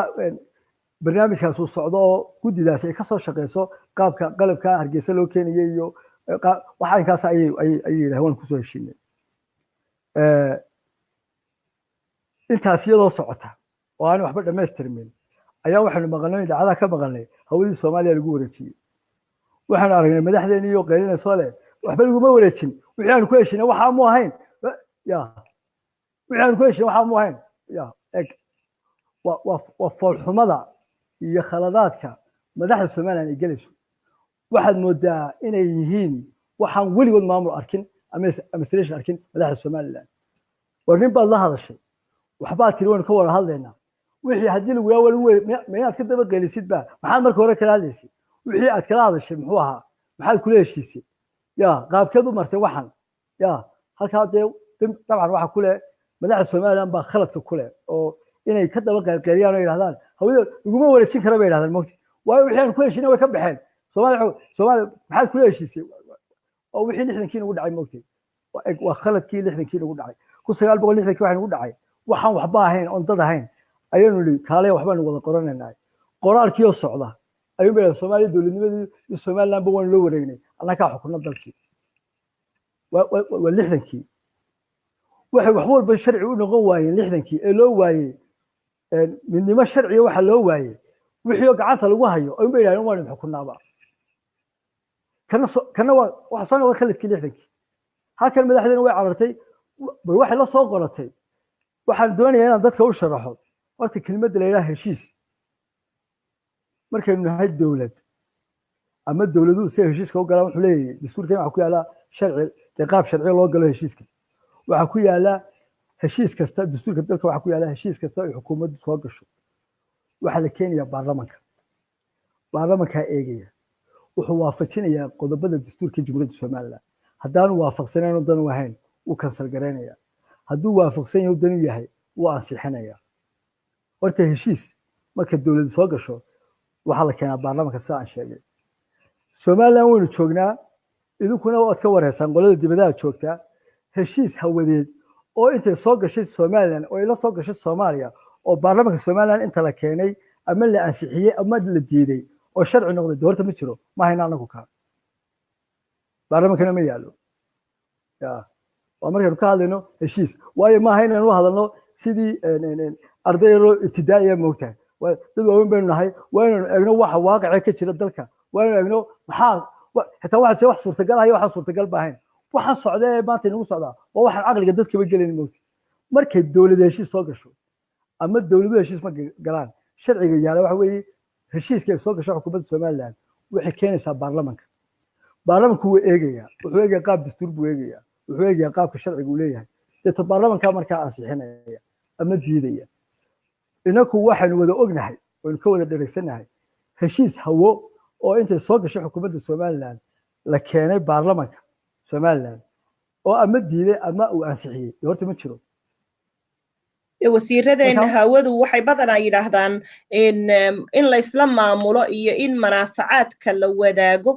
hadallo noocaasaynu ka maqalnaa laakiin kama maqalno hadallo runtii sovereignty-ga iyo madax bannaanida somaliland wax taraya oo muujinaya inaynu qaran madax bannaan nahay dee caalamka walaal ma jirto laba qaran oo hawo wadaaga amba maamulkeeda iyo manaafacaadkeeda wadaaga waxa weeyaan qaran walba wuxuu mas-uul ka yahay xuduudihiisa badda iyo beriga iyo cirkaba marka miyaynaan odhan karahayn waxa loo baahan yahay madaxdeennu inay kalsooni badan ku yeelato kayska somaliland oo ay madax bannaanideenna sidaynu ugu dhawaaqnay daacad uga ahaano oo weliba madaxweyne walba oo aynu yeelannaa isaga oo ku mahadsan hawsha uu qabanayo haddana uu wasiiradiisa si seriousa uu maaragtay arrimaha muhiimka ah qarannimada ku saabsan hawsha aanu u wada daynine uu si maaragtay rasmiya ula xisaabtamo oo weliba uu yacni barlamaanku ogaado heshiisyadaasi la leeyahay waa lala saxeexay oo waxyaabaha dhaawacaya qarannimada somaliland sida in la wadaago manaafacaadka ka soo baxa bal walaaleeg markaynu leenahay waa la wadaagayaa miyaynaan si toosa u jebinin dastuurkii madax bannaanida somaliland walaalo shuruudihii maaragtay qarankeenna madax bannaanideenni miyaynaan si toosa u jebinin miyaynaan si caalamka tusin inaynaan ahayn dad serious ayna inaga ahayn ma garanaysa qarannimadeennu inayna serious inaga ahayn miyaynaan yani impressionka amba fikradda caalamka siinahayn walaal waxaan ku yidhi waa dhibaatada ina haysata ee iminka dabcan qodobkaa ah waxbaynu la wadaagaynaa habeenkii horena waa aniga halkan ka sharaxay qodobka 80 ee dastuurka firqadiisa b wuxuu dhigayaa labada gole oo waa baarlamaanka guurtida waxa waajib qaran ku ah buu leeyahay inay ilaaliyaan madax bannaanida dhulka waxa weeye madax bannaanida dhuleed hawadeed badeed marka ninka yidhaa soomaaliyaan la wadaagnay hawo horta waa khaa'inul wadan waa in la xidho maxkamadda soo taago waa absolutely dastuurku meel kaga dhacay ummadda masiirkeedii oo dhan buu meel kaga dhacay wixii ummaddu usoo halgantoo dhan buu markaa meeshii ka saaray marka waa khalad sharciyan ah moogtahay oo ay galeen madaxdeenu sidaa daraaddeed baan ku leeyahay waxay afka ka yidhaahdaan heshiiskii wax ka baxay soomaaliya madaxdeenu heshiis ay baarlamaanka somaliland geeyeenoo ama la ansixiyey oo la ogolaaday ama la diiday oo hawo ku salaysanina ma jiro marka maadaamaanu somaliland gudaheedii hadda maadaamaanu somaliland gudaheedii wax ka jira aanu ahayn oo sharciyada kula meelna aanu ahayn horta waxa uu iska galay maxamuud xaashi ama kuwii kale ka dambeeyey waxa ay galeen wuxuu yahay waa wax iyaga ku kooban cid awooday wax ku wareejin karaan iyo awooday cid wax kula soo qaybsan karaanna maba jirto yani shacabka somaliland waxaan leeyahay horta inaan niyadda loo hagaajiyo waan shacabka somaliland waayo waxay isku dayaan madaxda somaliland inay shacabka somaliland niyadda ka dilaan moogti waa waxyaabaha aan aadka ugala dagaalano waxaan leeyahay shacabka somaliland war waxyaabaha caynkaas markaa maqashaan yaani niyadda idinka dilin nin hawo somaliland ee leedahay cid la wadaagi karayaana ma jiro intuu keligii tago meel ma soo saxiixi karo wax somaliland ee leedu wareejin karaana ma jiro oo nin intuu waxay somaliland leedahay ku kaca ama wasiirada madaxweynahan wareejin karin iska daa wasiirada soo maanta madaxweyne dalka ma joogo madaxweynahan wareejin karin gudoomiyaha baarlamaankan wareejin karin gudoomiyaha guurtidan wareejin karin ama la qaybsan karin waxba ama wareejin ha noqoto ama wax lala qaybsanaya ha noqoto waayo waxa ka badan oo ka awood badan sharciga ummadda ay dhigatay iyo ummadda somaliland rabitaankeeda iyo waxay ummadda somaliland doonayso marka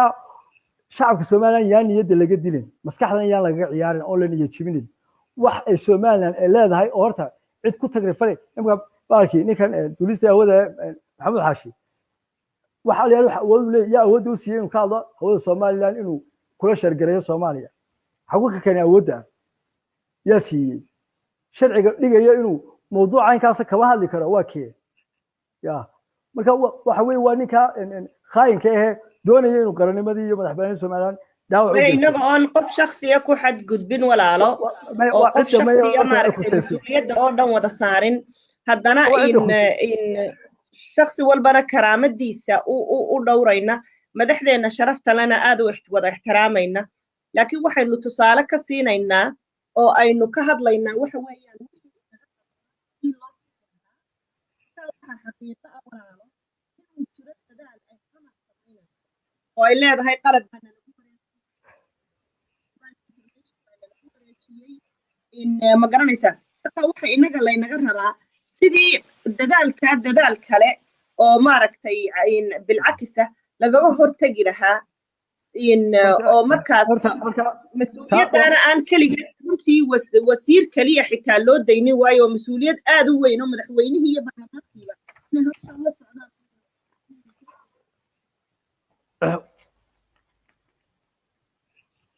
imika taa hawada haddaynu kusoo noqono mawduuca hawada waxaa jira Soomaaliya waa saa sheegaysid waxay isku dayaysaa inay wixii la wareegto waxaanu maqaalo inagu ah oo aynu ognahay in oo miidiyaha laga sii daayay in qalab la geeyey xamar in maxaan ku rahdaye xamar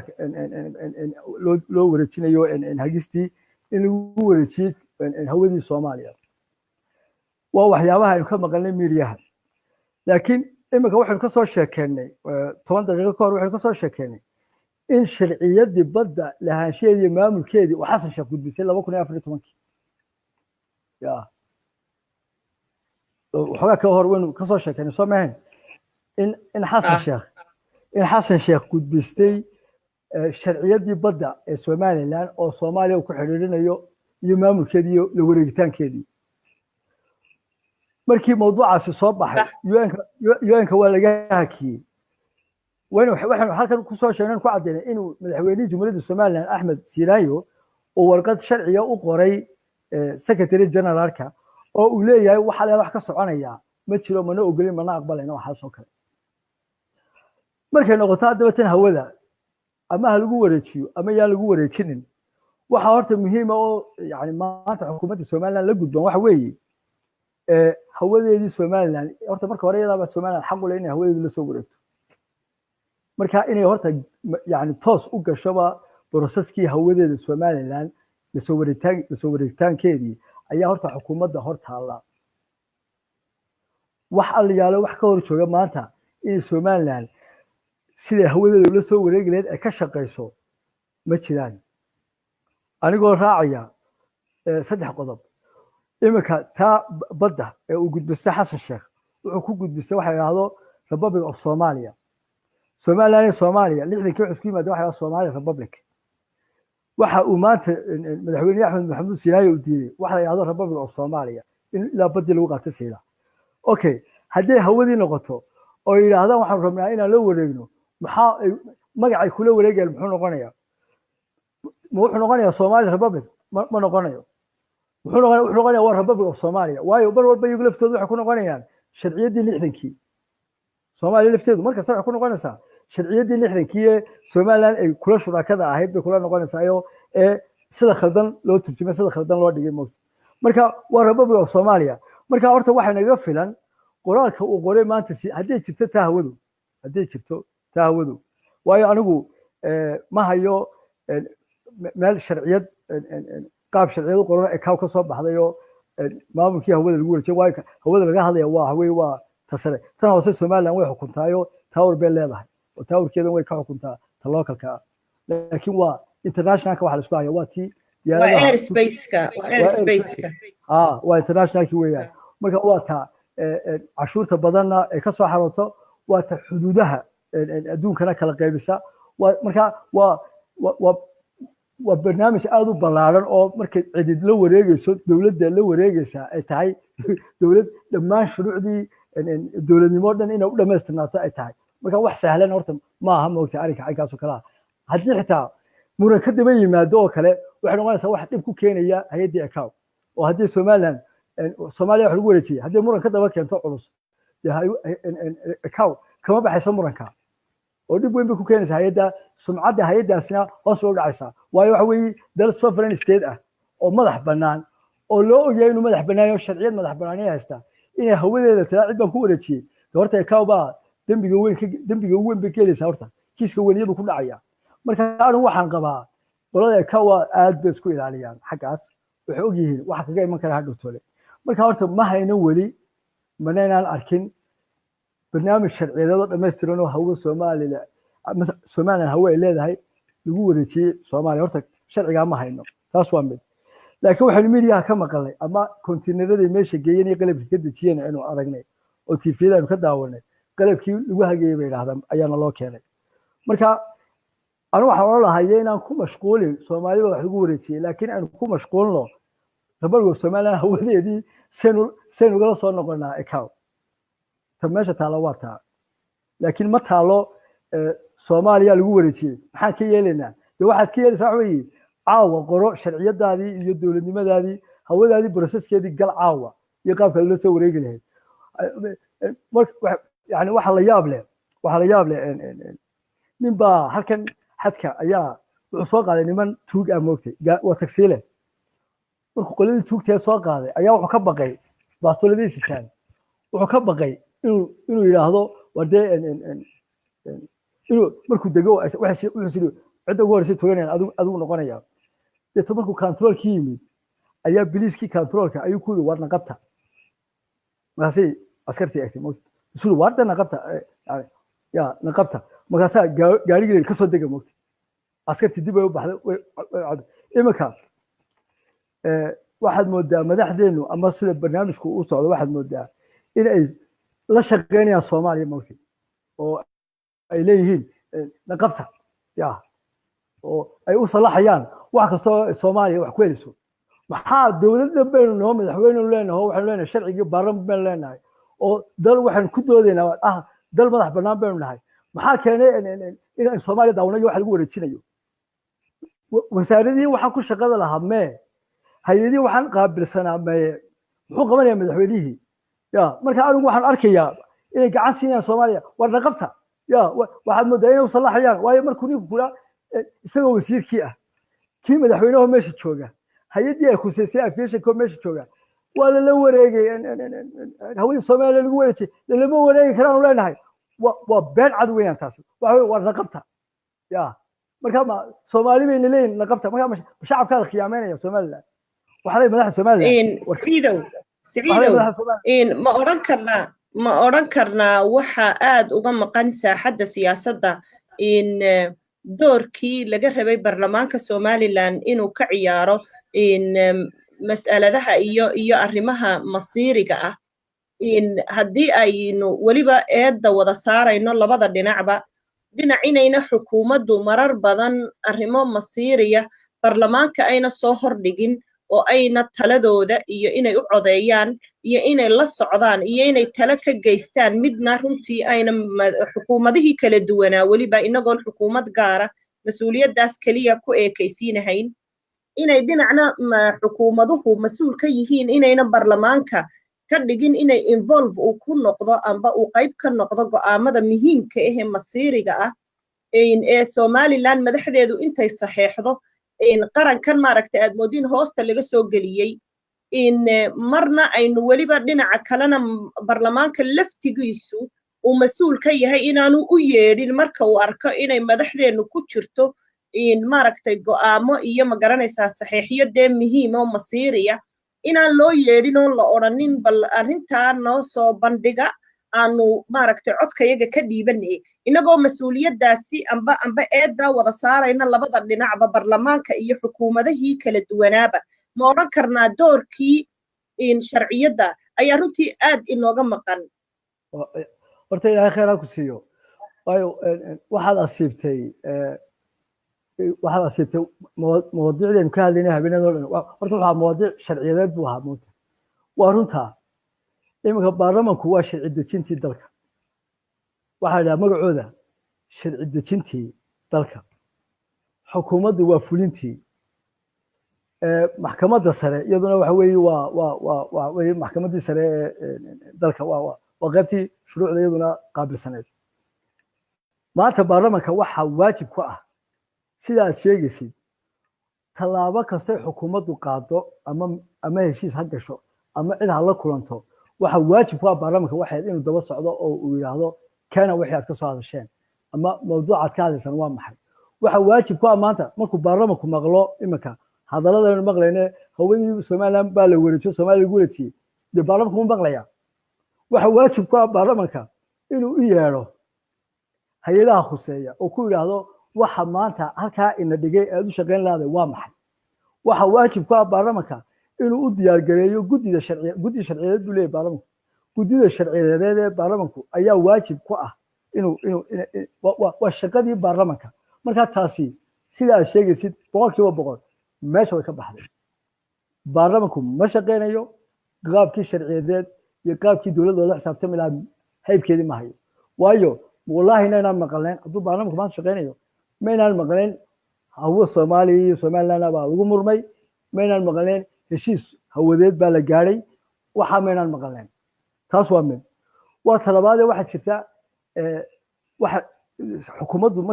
marka qaabka xukuumadda laga hadlayo waxa dusha kaga sii ilaaliya waxa soo dhan madaxweynaha sharci ilaaliyaha koowaad isaguna waa madaxweynuhu wuxuu sameeyaa waxyaabaha ay baarlamanku ka gaabiyaan isaga ayaa ah inuu follow up ku sameeyo oo dabada ka riixo oo yaa sharcigii hebel marka sharci ilaaliyaha koowaad iyagu ha aadan sharci diinta laakiin ninka sharci ilaaliyaha koowaadihi horta waa madaxweynaha oo baarlamanka maanta waxaan anigu aaminsanahay madaxweynuhu warqad qura u soo qoro oo yidhaahdo ha layga jawaab keeno ama sharci caynkaas imika ha lay yani 4 saacadood gudahood bay ayay tahay baarlamanku inay ku jawaabaan oo ay madaxweynaha barnaamijkiisa iyo wuxuu dalbanayo ama sharciga khaldamo madaxweynuhu leeyahay hala saxo 4 saacadood gudahood bay tahay inay ku saxaan marka waxa baarlamankii waanu ognahay shaqadiisii ma hayo waa wax hore u soo baxay maaha imika waxay soo baxday 5 sano ka hor ama 6 sano ka hor laakiin cidda kale ee yani ciddii ku ilaalin lahayd waxaan oo dhan wuxuu madaxweynaha isna uu ka aaminsan yahay waxa ka daran gudoomiyaha maxkamadda sare dadku ma yaqaanaan jagada gudoomiyaha maxkamadda sare waa laf dhabarta xukuumadda Somaliland soo kama adeeno sharci madax bannaanida Somaliland ay leedahay maanta waxay ahayd gudoomiyaha maxkamadda sare intuu guddi saaro sharci yaqaan ah inuu hawada Somaliland iyo badda Somaliland iyo sharciga isgaarsiinta Somaliland inuu gudoomiyaha maxkamadda sare intuu guddi saaro sharci yaqaan inuu oranaha soo diyaar gareeyo halka marka waxa isna hawshiisii gabay oo aan shaqaynin gudoomiyaha maxkamadda sare waa waxyaabaha aynu ka dhimanay haddaynu nahay Somaliland dowladnimada aynu ka dawaqsanay halkii ka dhaqaaqi laadahay waa saddexda waa baarlamanka waa gudoomiyaha maxkamadda sare waa madaxweynaha saddexdu way islaaliyaan midna mid kama maarmo hadduu kale dhimo waa in labada kale tiiriyaan hadduu mid ka kale yani saddexdu way islaaliyaan marka meesha maxaa ka baxday waxaad moodaa inay heshiiyeen waayo baarlamankii kama hadlayo madaxweynihii kama hadlayo gudoomiyaha maxkamadda sarena qaabkii sharciyeed muxuu gudoomiyaha maxkamadda sare ka yahay waa inuu sharci kasta oo dowladda Somaliland ama ay gelayso ama ay waxa gariiqaan guud wax la yiraahdo gariiqaanka guud waa gaar oo uu jiro waa gariiqaanka guud dowladda laakiin shuruucda dalka ee ama dibadda ah ama gudaha ah ama qaabka uu shuruucda dalka u shaqeynayso gudoomiyaha maxkamadda sare ka mas'uuliyadeed marka gabiga waxaad moodaa inay naga furantay silsiladii dowladnimo iyo qaabka u shaqeynaysay mood way wada sheekaystaan baarlamanka iyo madaxweynaha iyo gudoomiyaha maxkamadda sare way isku yimaadaan halkan kaaf ku cabaan way wada sheekaystaan waxba isma weydiiyaan marka waxa taas waa run innaka maanta barnaamijkeenan aynu wadno adu soo munaamati ana waxaan Siciid baan ahay demuray inaku maandeedu ma haysan xukuumadda shaqadeedii imika dad badan waxa laga yaabaa inay isweydiiyaan shuruucdan halkan ka akhrinayno waxa laga yaabaa dad inay isweydiiyaan silaadaan maxay xukuumadda Somaliland waxaan ay ugu camal fali weeday waana su'aalo la soo weydiiyay moogti waxay ku camal fali lahayd marka ay saa isku ilaalinayso ee baarlamaanka shaqeynayo ee maxkamaddii sare shaqeynayso ee madaxweynaha shaqeynayo aniga adigu leena waa baahan inaynu shacabkeena barno inaynu sharci u haysano sovereignty-keena ilaa imika waxaanu ku jirnaa waxbarasho aynu dadkeena barayno inay madaxbannaanida somaliland aynu sharciyadu haysano marka aniga adigu barnaamij shir maynaan soo galneen haddii xukuumaddii somaliland sidan uga baahannahay sidan u baahannahay oo u shaqaynayso marka ku daro waxa weye guddoomiye maxkamadda sare weyna gabay baarlamankiina weyna gabay xukuumaddii somalilandna weyna gabtay marka anigu waxaan ka cabsi qabaa iminka yani sidaynu iskaga dee baraad leenahay in dusha laynagaga yimaado uu moogta oo shuruuc kaloo dal kale soo dhistay ama dowlad kale soo dhistay inay dhikada inaga yimaadaan moogta waataan ku leeyahay halkaa ninkaa dirawalkee lahaa warna qabta waxaad moodaa madaxdeynii inay soomaaliya ku leedahay wardana qabta dee waxbay maarata na qabta marka raallina iga ahaada waxaa laga yaabaa in dee dad madaxiya oo somalilandia laakiin horta dee wixii xaqiiqo ah kama fursanayso inaan ka hadalno wixii xaqiiqa siciidow si wanaagsan baad u dhigta walaalo innaga oo mar walba xasaanadda iyo ixtiraamka iyo sharafta madaxdeenna sharafta le wada ilaalinayna innaga oo ka dambayna oo amar wadaaca laynagu xukumay innaga inaynu madaxdeenna u muujinayna kala dambayn iyo inaynu adeecayno haddana waxa weeyaan waxaynu u soo jeedinaynaa waa talooyin qaab aad ixtiraam iyo magaranaysaa iyo magaranaysaa yani wanaag ku dheehan ayaynu ugu soo jeedinaynaa madaxdeena sharafta leh guddoomiyaha barlamaankeennu waa guddoomiye cusub oo runtii muddo aad u yar imika hayay madaxweyneheenuna waxa weeyaan isaguna madaxweyne cusub oo xukunka in yar hayay labadoodaba waxaynu ka rajaynaynaa insha allah wada shaqayn wanaagsan iyo in aynu natiijad fiican ka gaadhno insha allah inta magaranaysaa yani uu madaxweynahani xukunka inoo hayo iyo magaranaysaa barlamaankeennu inay iyo maxkamadeena saraba sida aynu usoo muujinay ambaad inoogu soo maaragtay caddaysay inaynu u baahannahay oo baahi jirto wada shaqayn inay wada shaqeeyaan iyo inuu weliba madaxweynuhu la socdo wasiiradu arrimaha masiiriga ah yani anigu waxaan runtii aaminsanahay siciidow waxyaabaha yaryar ee wasiirku maaragtay amba waxyaabaha yaryar waxaan ka wadaa waxyaabaha wasiirku waxyaabo qaar buu xor u yahay inuu isagoo wasiira uu mas-uul ka yahay laakiin markay arrintu madax bannaanida somaliland ay ku saabsan tahay ma aha arrintaasoo kale in wasiir keligii loo daayo waa in ay noqoto sidaa aad usoo sheegtay arrin ay ka wada shaqeeyaan madaxweynaha iyo barlamaanka iyo magaranaysaa golayaasha fulinta oo dhami iyo golayaasha sharci dejinta oo dhan waa in loo wada dhammaado waayo somaliland waxay kusoo caanamaashay ee runtii somaliland ku noqotay waxa weeyaan talada la wadaagayo talada geedka lala fadhiisanayo wanaagga reer somaliland dhibaatooyinka iyo dagaalada iyo magaranaysaa mixnadaha maaragtay ka socda wadamada jaarkeenna qaar ka mid a waxaynu kaga duwannahay oo dhaqanka somaliland keligeed gaar u ah yani oo runtii soomaalida inala wadaagtaa ay yar tahay dhaqankaasi waxa weeyaan inaynu meel wada fadhiisanno oo aynu tashanno madaxweyneheenna waynu aragnay marar badan buu talooyin uu maaragtay xisbiyada mucaaridka ah shakhsiyaad ayagoo ah iyo ayagoo magaranaysaa marar badan aynu aragnay inu saxaafadda ka aragnay isagoo la tashanaya runtii waa dhaqan aad u qurux badan oonu madaxweynaha ugu mahadnaqayno waxaynu rajaynaynaa fulintuna inay noqoto fulin qurux badan insha allah walaalo programkani wuxuu ahaa silsiladii ku saabsanayd ee aynu habeenadii dhaweyto oo dhan soo wadnay ee ku saabsanayd qaabka madax bannaanida somaliland ee ah qaab sharciyeed weliba inaga oo maaragtay ka hadlayna qaabka sharciyeed waxaynu kasoo bilownay walaalayaal haddaan dib idiin xasuusiyo programkii ku saabsanaa somaliland iyo un-ta waxaa ku xigay programkii somaliland iyo african unionka waxa caawa aynu silsilada kusoo khatimnay maamulka hawada iyo badaha iyo weliba warisgaarsiinta haddaba ta warisgaarsiinta haddii aad wax yar nooga taabatid intaynaan programka khatimin telecommunicationka ayaad ka waday wax yaroo macluumaadka haddaad intaa maaragtay kabacdina aynu programka sidaa maaragtay kaga baxno insha allah adoo mahadsan walaalo waa saxe khatimaadda haddaynu u yaro nimaadno waxa weeye waxaynu kusoo khadimaynaa waxa weeye ama hawo ha noqoto ama bad ha noqoto ama isgaarsiin ha noqotee wax walba waxay u baahan yihiin qoraalkaa uu siiraanyo qoray oo kale sharciyadda uu sheeganayo badda ku sheeganayo inuu dhammaan international organizationska kalena sidaa un loo qoro un oo la raaciyo sidaan soo sheegnay shuruucda kale ee wasaarad walba ay qaabilsan tahay markaas somaliland madax banaanideedii inaynu soo faraysteenahay waynu sheegnay hay-adaha caalamiga saynu uga mid noqon karaynaana waxa weeye mar haddaynu soo faraysteed ahayn 60kii oo aynu ka registraysnayn maxkamadda caalamiga iyo united nationka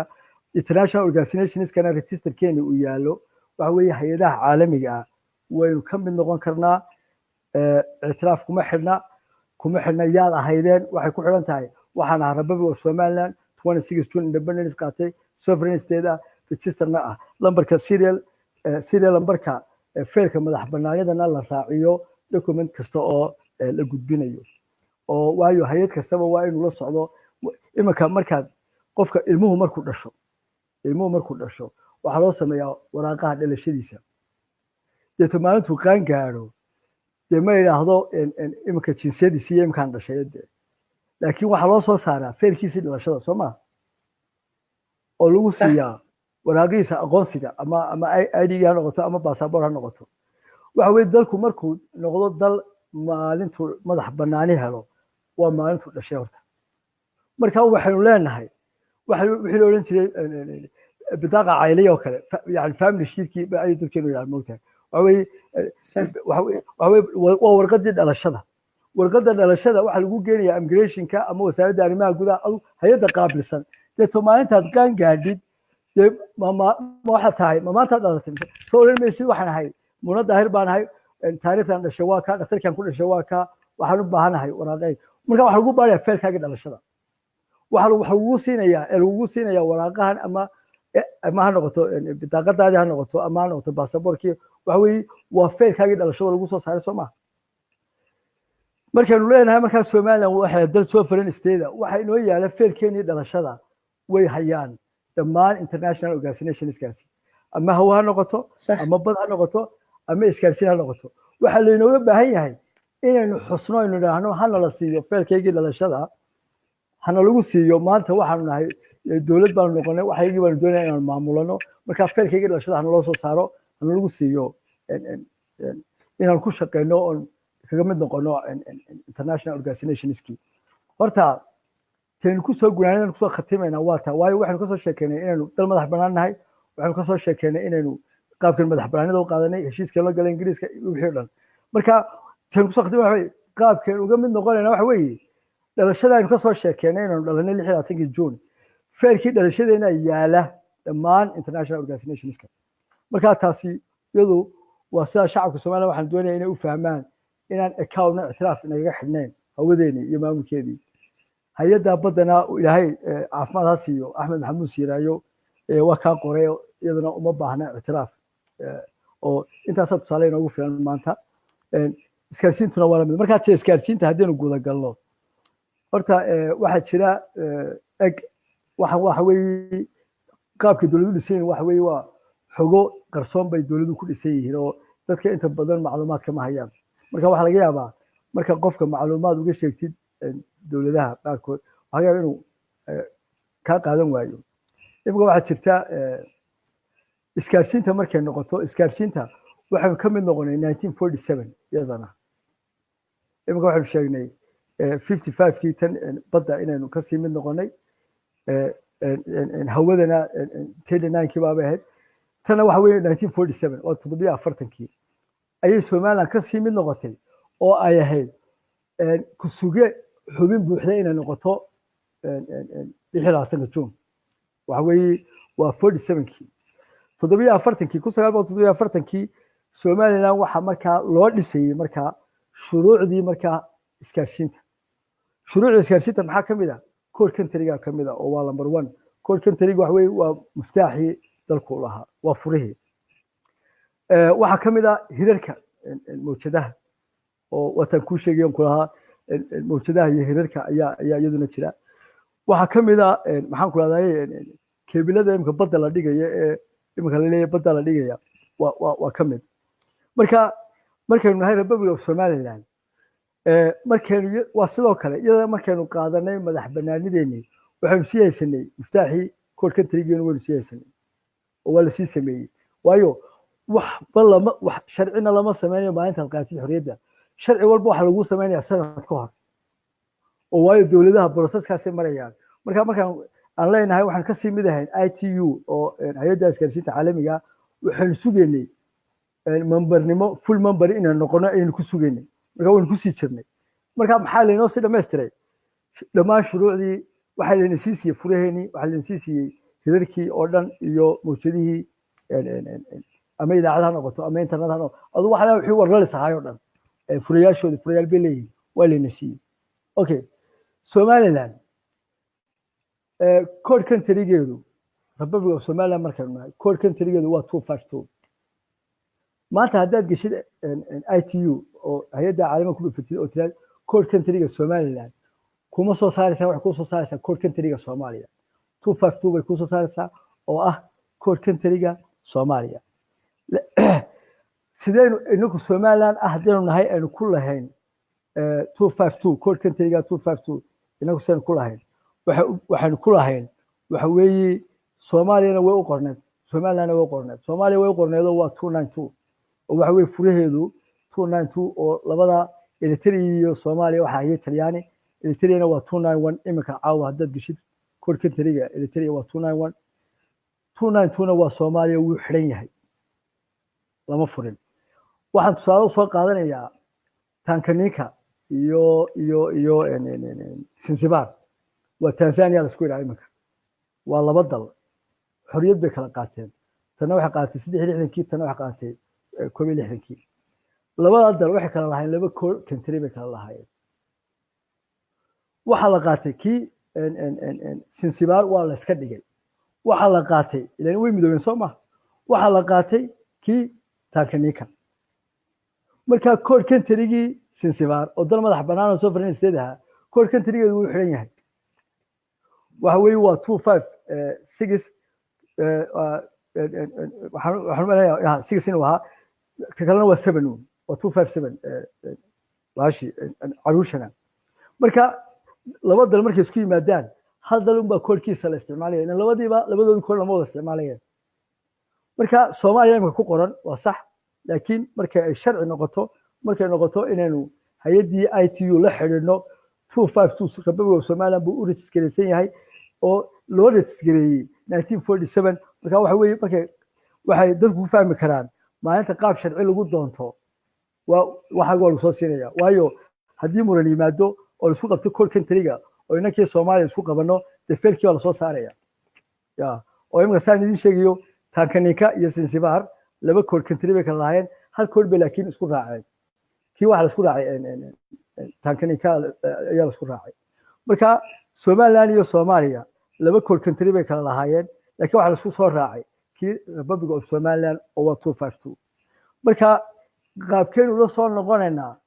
waxay ku xiran tahay tan hawada imika hawada haddaynu hawada Somaliland la soo noqono waxay hawadu leedahay code country oo ah frequency-gan ku sheegay Soomaaliya waxa Somaliland hawadeeda waxa kamid ah marka Somaliland dusheeda la marayo 063 baa lagu galay international kuna waxa weeye 333 dot inuu 1 high inuu 5 baan kala garanaynin laakiin internationalka marka lagu marayo Somaliland waxay lahayd lambarkaas gudaha Somaliland marka taayna waa 063 oo saas inuu kala qornay marka mid un baa la qaatay labada Soomaaliya dabcan way lahayd keedii laakiin mid un baa la wada qaatay ku doonaa ahado laakiin maalinta la kala baxayo ay loo kala baxayo laba dal oo ay Somaliland waxeedii la soo noqonayso waxay u baahan tahay Somaliland si ay waxeedii ula soo noqoto inay intay qorato sharciyadeedii isgaarsiinta oo wasaaradda isgaarsiinta sharciyadeedii la qoro in loo gudbisto applicationskii oo la yiraahdo laga bilaabo maanta waxaan u baahanahay code countrygeega 252 ah ayaan u baahanahay marka taasi waa tii isgaarsiinta oo Somaliland inay ku doodi karto maanta ama ay ku dacwoon karto 252 inay leedahay ay sharci ka xanibaya ama ka horjoogsanaya inaanu jirin ay u baahan tahay in wadadeedii la maro ayay taa isgaarsiintuna ay tahay marka anoo idin ku daraya ta isgaarsiinta oo ku daraya allahumma salli ala maxamed ala maxamed waxaan ku daraya maaragtay furaha isgaarsiinta waxaa jira mataqaanaa dowladuhu marka ay yihiin dal cusub u yahay dowladda ay dal cusub tahay waxaa jirta hay-ad u gaar ah oo bixisa miftaaxyada bixisa iminka eritrea oo kale iyo south sudan waa faraq baa u dhexeeya south sudan waxay ahayd waa dal cusub buu ahaa waxaa la siiyey fura cusub south sudan eritrea maadaama uu talyaani gacanta ku hayay oo marka dambena UN-ka waxaan jeedaa Ethiopia ay la wareegtay oo ay ahayd dal xuduudeediina leh iyo lafteedu ka mid ahayd ITU-da ka mid member ahayd waxay lahayd core country-geedii way lahayd maalintii Ethiopia ay kala baxeen looma doondoonin furo cusub Eritrea waxaa la siiyey furaheedii u rajiskareysnaa kontonkii 1950gii buu ahaa furaheeda Eritrea u rajiskareysnaa marka waa kaan ku leeyahay waa si fiican walaalo aad baad u mahadsan Siciidow aad baad ugu mahadsan tahay macluumaad aad u fiican baadna siisay arrintaasna si fiican baad maaragtay nooga dhaadhicisay walaalo arrimaha kala duwan aynu ka hadalnay ee ku saabsanaa xuduudda Somaliland maamulka hawadeeda iyo weliba warisgaarsiinta amba telecommunicationka walaalo su'aal ayaa inaan uu ina soo weydiiyey wuxuu ina leeyahay wuxuu ku yidhi Siciidow weligaa ma isku dayday inaad la taliso madaxda Somaliland arrinta ku saabsan buu ka wadaa nacamtii madax bannaanida Somaliland ma kala wax tala ama madaxdeena ma u soo gudbisay kolley dee caawaabad u soo gudbisay oo ugu dambeysay Siciidow maalik waan uga jawaabayaa madaxda Somaliland waanu soo aragnay waanan u gudbiyey talada madax bannaanida Somaliland iyo qaabka loo gelayo waxaan u sheegay su'aal baan weydiiyey madaxdeena waayo madaxda ama markay xisbiyada ku jireen ay tartamayaan ahaadaan ama iyagoo xilal hayaan ahaadaan madaxda Somaliland intooda badan waan la kulmay waan la sheekaystay nin walba xil hayana waan ula tegay documentkan hayo waxaan weydiiyey madaxda Somaliland waxaan u sheegayaa Malik uu ku mahadsan yahay su'aasha nin kasta oo madax ka Somaliland xil haya su'aal quraan weydiinayay waxaan weydiinayay waxa ay Somaliland madaxdeedu qaabkan sharciyeed ay ugu mari lahayd madax bannaanida Somaliland nin kasta oo madaxa Somaliland su'aashaasaan weydiinayay waxaan lahaa maanta adigu waxa la isticmaalay waxa tahay wasiir hebel ama wasaaradda hebel ay joogtaa maxaa u diiday qaab sharciyeed inaad ku gudbisataan madax bannaanida Somaliland ama barnaamijka madax bannaanida Somaliland inaad qaab sharciyeed u martaan maxaa idin diiday midda kale waxaan weydiinayay ma maqal baan idhi anigu weli waan idin markhaati furi doontaan weli nin madax Somaliland ka ah xilku doonaa hayo ama DG ahaado ama wasiir ahaado ama madaxweyne ahaado ama madaxweyne ku-xigeen ahaado ama xildhibaan baarlamaan ahaado weli meynaan maqal nin madax ka ah Somaliland oo leh waxaanu gudbisanaynaa shuruucdeeda iyo nidaamkeega dowladnimada u gudbisanaynaa international organizationska weli meen maqalay anumaan maqal waxaan leeyahay shacabka Somalilandna taas way la qabaan marka madaxda Somaliland markaan u dhiibnay dokumentiyada waxaan ku neenaa waa qaab sharciyeed u mara raga qaar waxay noogu jawaabeen arrinkeenu hadduu noqdo sharci bannaan ku yaala laakiin waxayna hortaagani waa arrin siyaasadeed waa jawaabahoodii madaxda Somaliland markaan u geynay dokumentiyadaan hayno aynu u geynay caddeemahan hayno aan kulli wuxuu naga filan yahay inaynu waxayni uun ama membernimadeenu cusboonaysiino ama aynu la soo noqono wixii naga maqnaa oo qaabka sharciga aynu kula soo noqono nin walba wuxuu noogu jawaabay weliba 2 iyo 3 nin baa qaab sharciga wixii u marto wixii Soomaaliya leedahay waa banaanka way markaa maxaa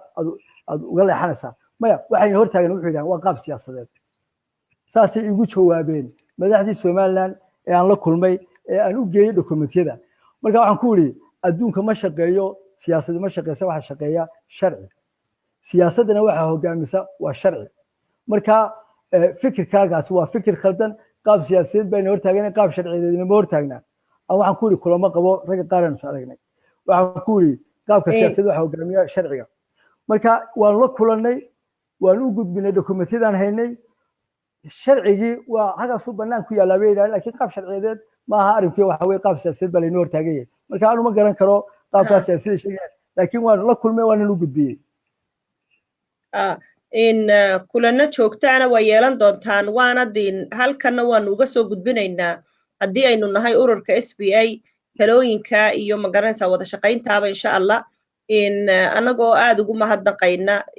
madaxdeena sharafta leh dalkeennana wanaaggiisa iyo horumarkiisa ka shaqaynayna walaalo Siciid aad baan kugu mahadnaqayaa Siciid Ibrahim Jirde program qiimo leh oo ahaa silsiladii madax bannaanida Somaliland qaabka sharciyeed ayuu magaranaysaa programkani uu ku eekaa silsiladaas ay caawa inoogu eeg tahay sidaasay tahayna dee wixii kale ee nagu soo cusboonaada ee sharciyadda Somaliland ku saabsan programyadeena kale waynu ku soo gudbin doonaa insha Allah walaal Siciid oo aad baad u mahadsan tahay waxaan jecelahay inaan aad ugu mahadnaqo walaalaha mar walba ku xidhan programka walaalaha share gareeya walaalaha comment-ka maaragtay dhiirigelinta arrintii noo soo dira waxaan mar walba idinku soo dhaweynaynaa in dhammaan Somalilandarka jecel dalkooda inay wax u qabtaan dalkooda jecel inaynu mar walba isweydiino ayaa qiimo leh oo muhiim ah inagu maxaynu dalka u qabanay mar walba waxaynu ka hadalnaa maxaynu helay maxay siyaasiyiintu ina siiyeen maxaynu dalka ka faa'iidnay maxaynu beelhebel haddaynu nahay maaragtay dheefnay waxa muhiim oo mudan inaynu isweydiino inagu maxaynu dalka u qabanay haddaynu nahay muwaadiniinta ku abtirsada qaranka Somaliland waxaan jecelahay inaan idinku soo dhaweeyo dhammaan xubinnimada maaragtay ururka Siciid waynaga dhacay waynu si macasalaameyn lahaynuun programku uu dhamaaday waxaan aad maaragtay u jecelay inaan idinku yeedho dhammaan inaa ururkan xubinnimadiisa iyo maamulkiisa magaranaysaa nagu soo biirtaan dhammaan walaalaha Somalilandarka ah meesha nagala soo xidhiidhaysaan waa boggayaga Facebookga ee programkani ka socdo message noogu soo diraysaan emailadiina maaragtay email addresskiina noo soo diraysaan waxaanu markaa idiin soo gudbin doonaa informationka ururka constitutionkiisa membership maaragtay informationkiisa sida xubin looga noqon karo shuruudaha maaragtay xubinnimada dabadeetana waxaan nala qaban doontaan hawshan ku saabsan adkaynta qarannimada Somaliland waxaynu sugaynaa walaalkeen Siciid inuu inagu soo noqdo insha Allah taala waynu sugaynaa programku waa dhammaad kolley wuxuun baynu odhan lahayn habeen wanaagsan iyo waad mahadsan tahay idinkana waan idiin mahad celinaya dhammaantiin waxaan maaragtay aynu waxba maaragtay inta ka badan sugi mayno Siciid programku dhammaad buu ahaa dhammaan waxaan idinka codsanayaa walaalaha active-ka ku ah maaragtay amba aad u xiiseynaya qadiyadda Somaliland sharciyadeeda madax bannaanideeda qarannimadeeda ee u dhashay Somaliland muwaadiniinka ah inay ururkan maaragtay xubinnimadiisa ayaanu ku soo casuumaynaa insha Allah inay nagala soo qayb galaan dhammaan waanu idin mahadnaqaynaa ururkan waxa aragtaan mar walba dadka codadkooda iyo wajiyadooda aad halkan ka aragtaan waxa jira askar badan oo qarsoon oo askar waxaan ka wadaa dad habeen iyo maalin u soo jeeda maaragtay qarannimada Somaliland oo waxaanu ku hadlayno aanu kala tashanno oo ururka maaragtay asaasayaalka ah oo magaranaysaa aad u qiimo badan runtii xubno aad u qiimo badan dhammaantood ayagoo isku duuban waan u wada mahadnaqayaa inta aynu ku kulmayno programkan oo kale ah oo xiiso badan iyo faa'iido badan iyo wadaninimo badan xambaarsan aad baan idinku mahadnaqayaa waxaan idinku macasalaamaynayaa salaanta islaamka assalaamu calaykum waraxmatullaahi tacaala wabarakaatuh